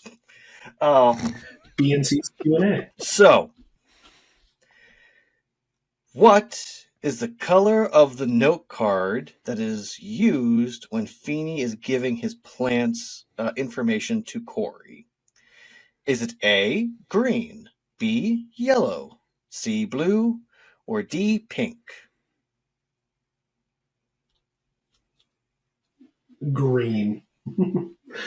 I'll go with yellow just because it's one of the two.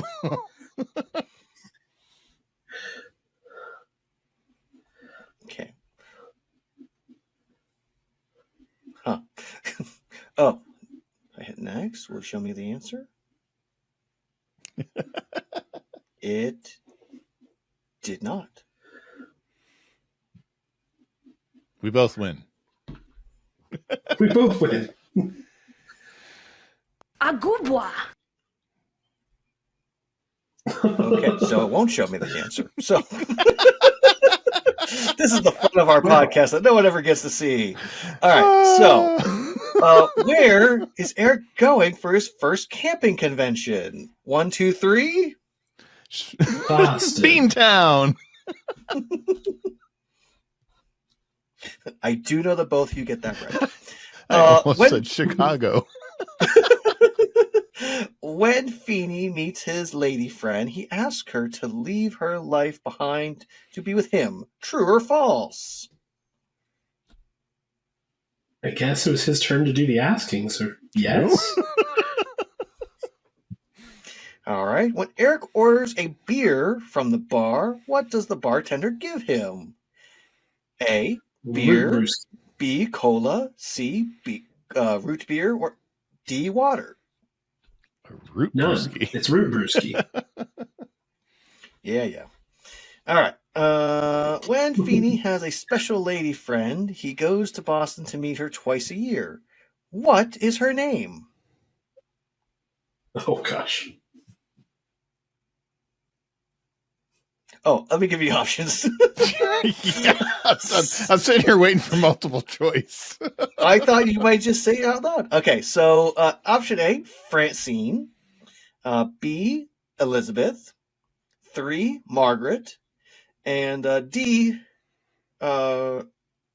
Charlie. Elizabeth, maybe? I'm going with B. Okay. What does Feeny's lady friend drink each time they meet? A, whiskey. B, beer. I like beer. C, wine.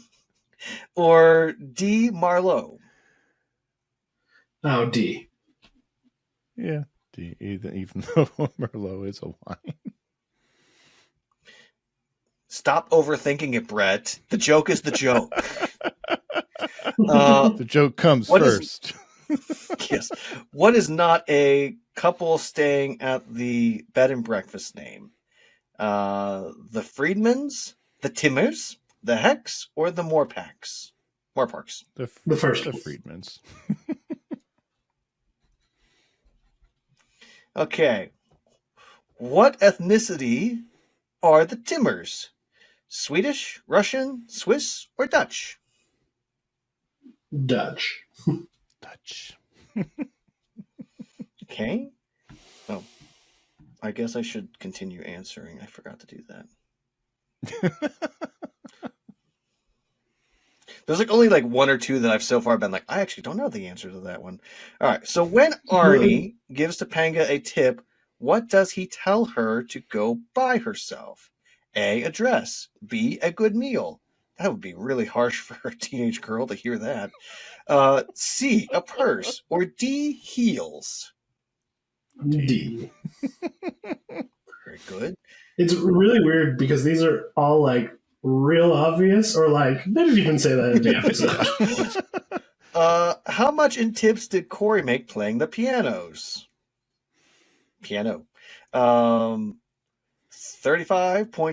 37.5, 42.5, or 45.5? 42.5. 42.5. All right. Where did Gloria tell Arnie they'll have to take a layover if they don't hurry up and make their flight? Ooh, I didn't actually mention this in my recap. A, Georgia. B, Wichita. C, Las Vegas. Or D, Dallas. D. Dallas. D. Dallas. I only solely fly out of Dallas. So. What room does the cab driver tell Feeny to rent? The poolside room, the massage room, the jazzercise room, or the yoga room? Oh, jacuzzi, sorry. Jacuzzi Say, room. wait a minute. None of those. No, Feeny has a jazzercise room. The The jacuzzi. Yes. Okay. True or false? Shawn, Cory, and Topanga get caught by Feeny. I guess false, Yeah, 'cause technically, it's because only Topanga does Shawn and not get Cory. caught. All right. This is not. I'm not giving you the option. What class does Shawn want to drop from Feeny? Economics.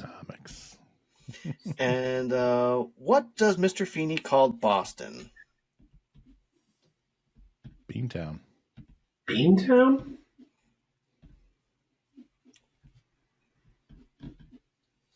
Well, it looks like it's coming down to our choice of color of card.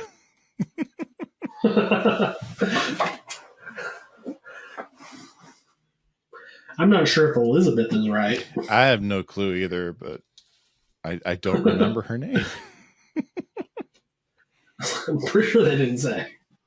Maybe they did. I don't know. Oh, gosh. Chance, did you say false on the Cory and Topanga and Shawn get caught?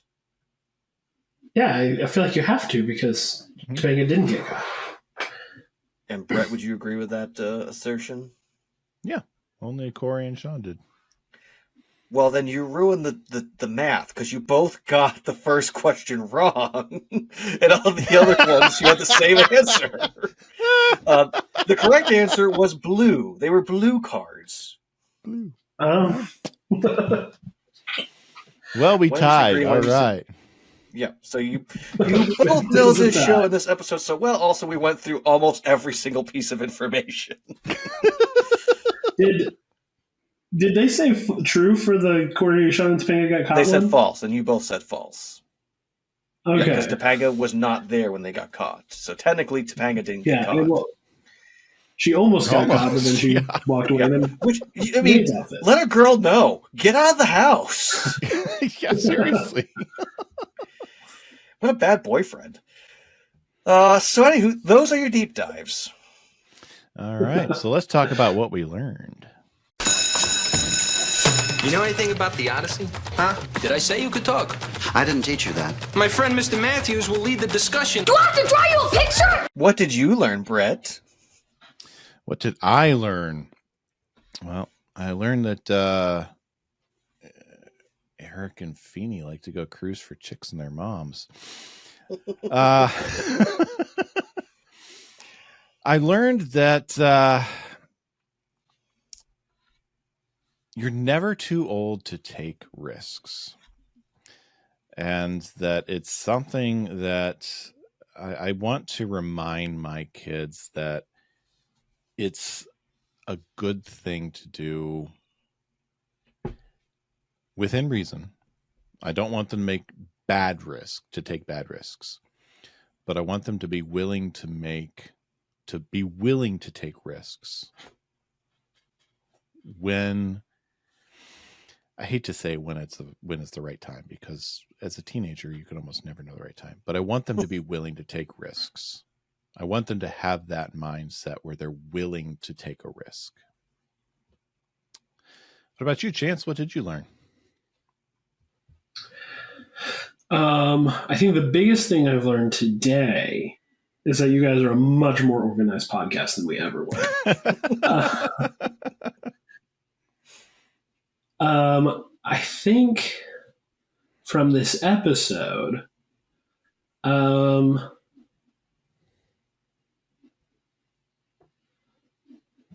as weird as it's going to sound, there's always someone older than you. Fair. Yep. Until you are the oldest. I mean, statistically, a very small amount of people are going to get to that point. But I see what you're saying, though. Yeah. Yeah, Until there are articles written about your birthday. As old as you think you are, as much life as you think has passed you by, there's always someone who's that next step ahead. I see what you got. Yeah. I do like that. I was thinking in the realms of Shawn taking a risk and his friends going along with them. And I do fear for this generation of not taking calculated risks. I see a lot of times when teenagers nowadays will go, I'm going to stand up for something that I think is an injustice. I'll stand up for someone else. I'll stand up for a friend. When it comes to doing something that's risky for themselves, they need encouragement. And so for me, working with teenagers directly, one of the things that I learned is that I need to be willing to encourage and reward those risks. And so I think that's something I need to keep in mind, that, and unfortunately, I'm turning into the Feeny for some of these teenagers, and accepting that the things I encourage, they will continue to do, and the things that I don't talk about or the things I talk down upon, they will lose interest and not go in that direction. So. Mm-hmm. All right. So. I'm right? No, you're exactly right. So am I done with my education? Can I go? Tyler, what would you grade B&B's B&B? B, B, B, B, B, B. Okay.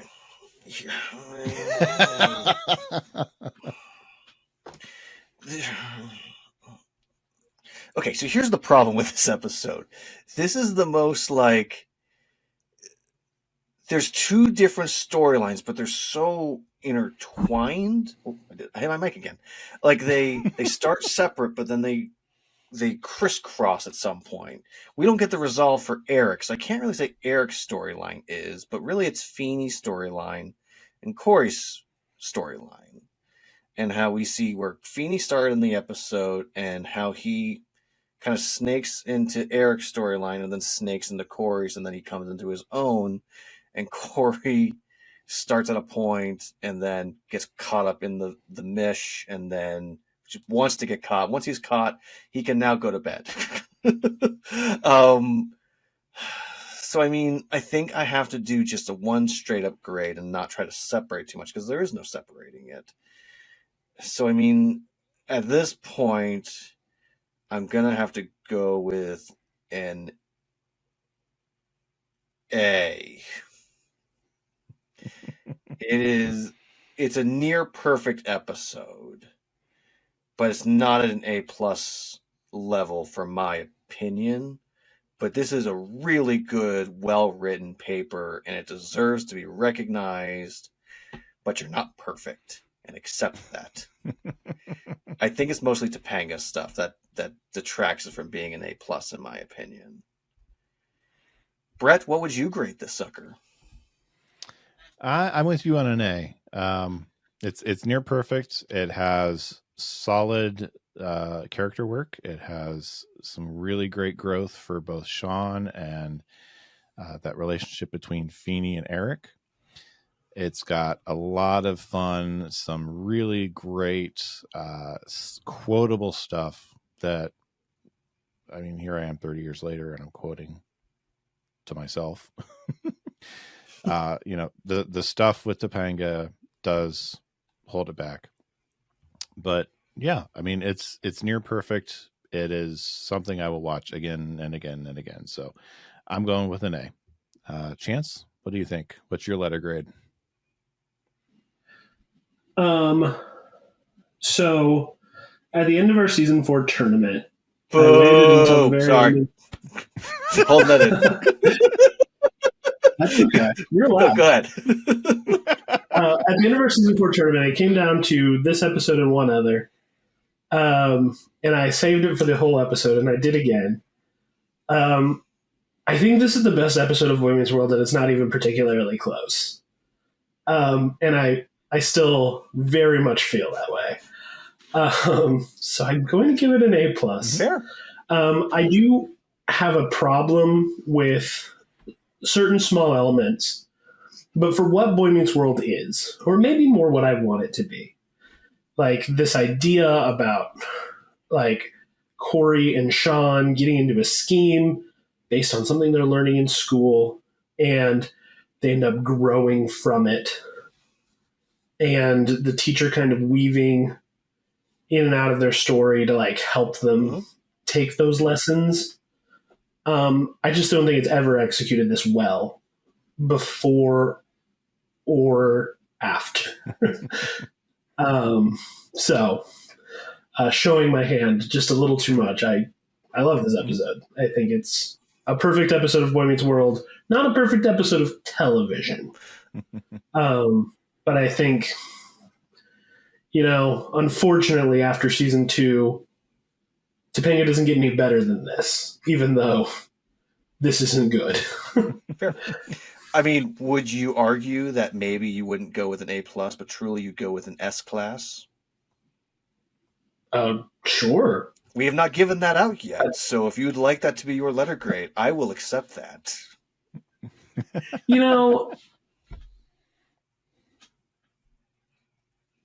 I'll keep with an A+, because there's always room to grow, right?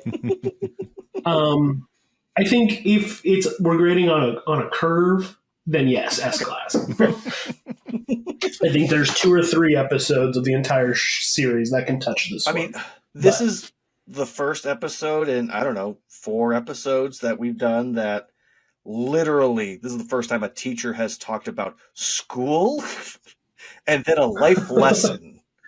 I mean, we were begging a few times, like, where is an adult in this moment? Why don't they go to the adults they trust? So, yeah. No, I don't look down upon you that this might be your favorite episode, because I think we all have that episode that, like, this speaks to my heart in a way that other episodes don't. So kudos to you for bringing that up. I don't think I had really thought of this episode very much before we watched it for our podcast, because it's not like some iconic one that just kind of sticks out.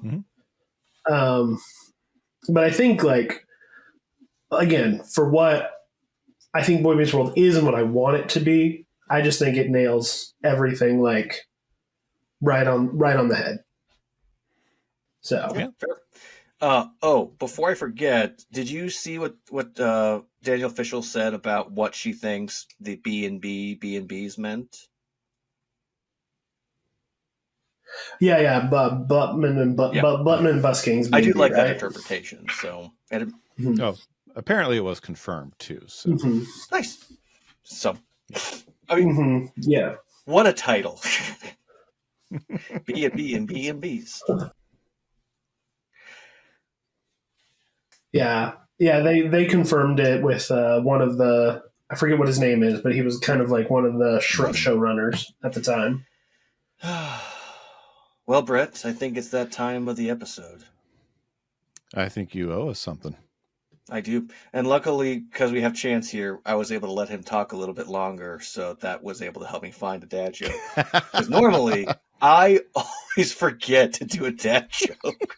Brett's got this whole list of, like, all the dad jokes I could tell, and I'm like, turds. Tyler, you got a dad joke for me? I forgot. Hold on. Yeah. So, before I do want to say I really appreciate you hopping on, Chance, and this has been truly a pleasure. And if there is ever an episode that you are like, hey, did you guys have someone for this episode? You know, I would love to have you back. I mean, I don't know how Brett feels. Yeah, definitely. I mean, Brett's a giant grump, so I never know how he feels about people. But I've quite. I can safely say 3.5 seasons in, maybe once have we accused me of having get off my front yard energy. Yeah, that was a sad day. You held it in so long too. That's what made me angriest the most. I wholeheartedly agree, Chance. It's been a blast having you on, and we would love to have you back on. Oh, thanks. It's been fun. I love to talk about this episode. All right, so here we go. What's the difference between a piano, a tuna, and a pot of glue? I don't know, Tyler. What's the difference? What's the difference, Tyler? Well, thank you. You can tuna a piano, but you cannot piano a tuna.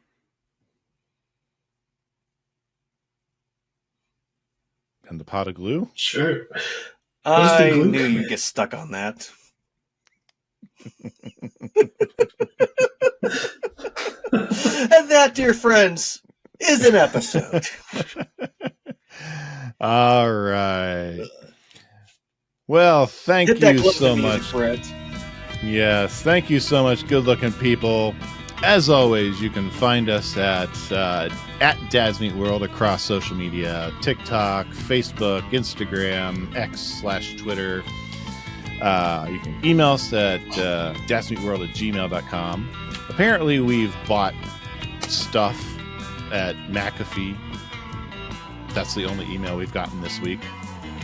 It's the latest scam. So,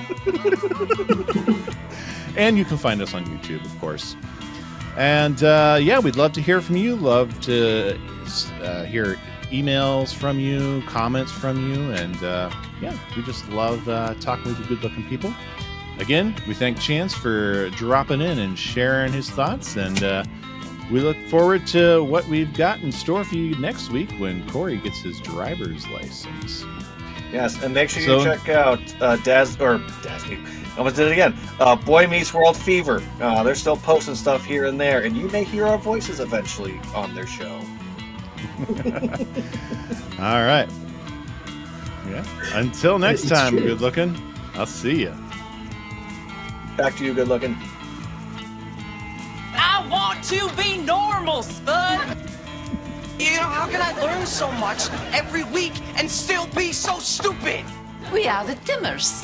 Dads Meet World is a production of Headfirst Studios. Headfirst Studios. Tell your story.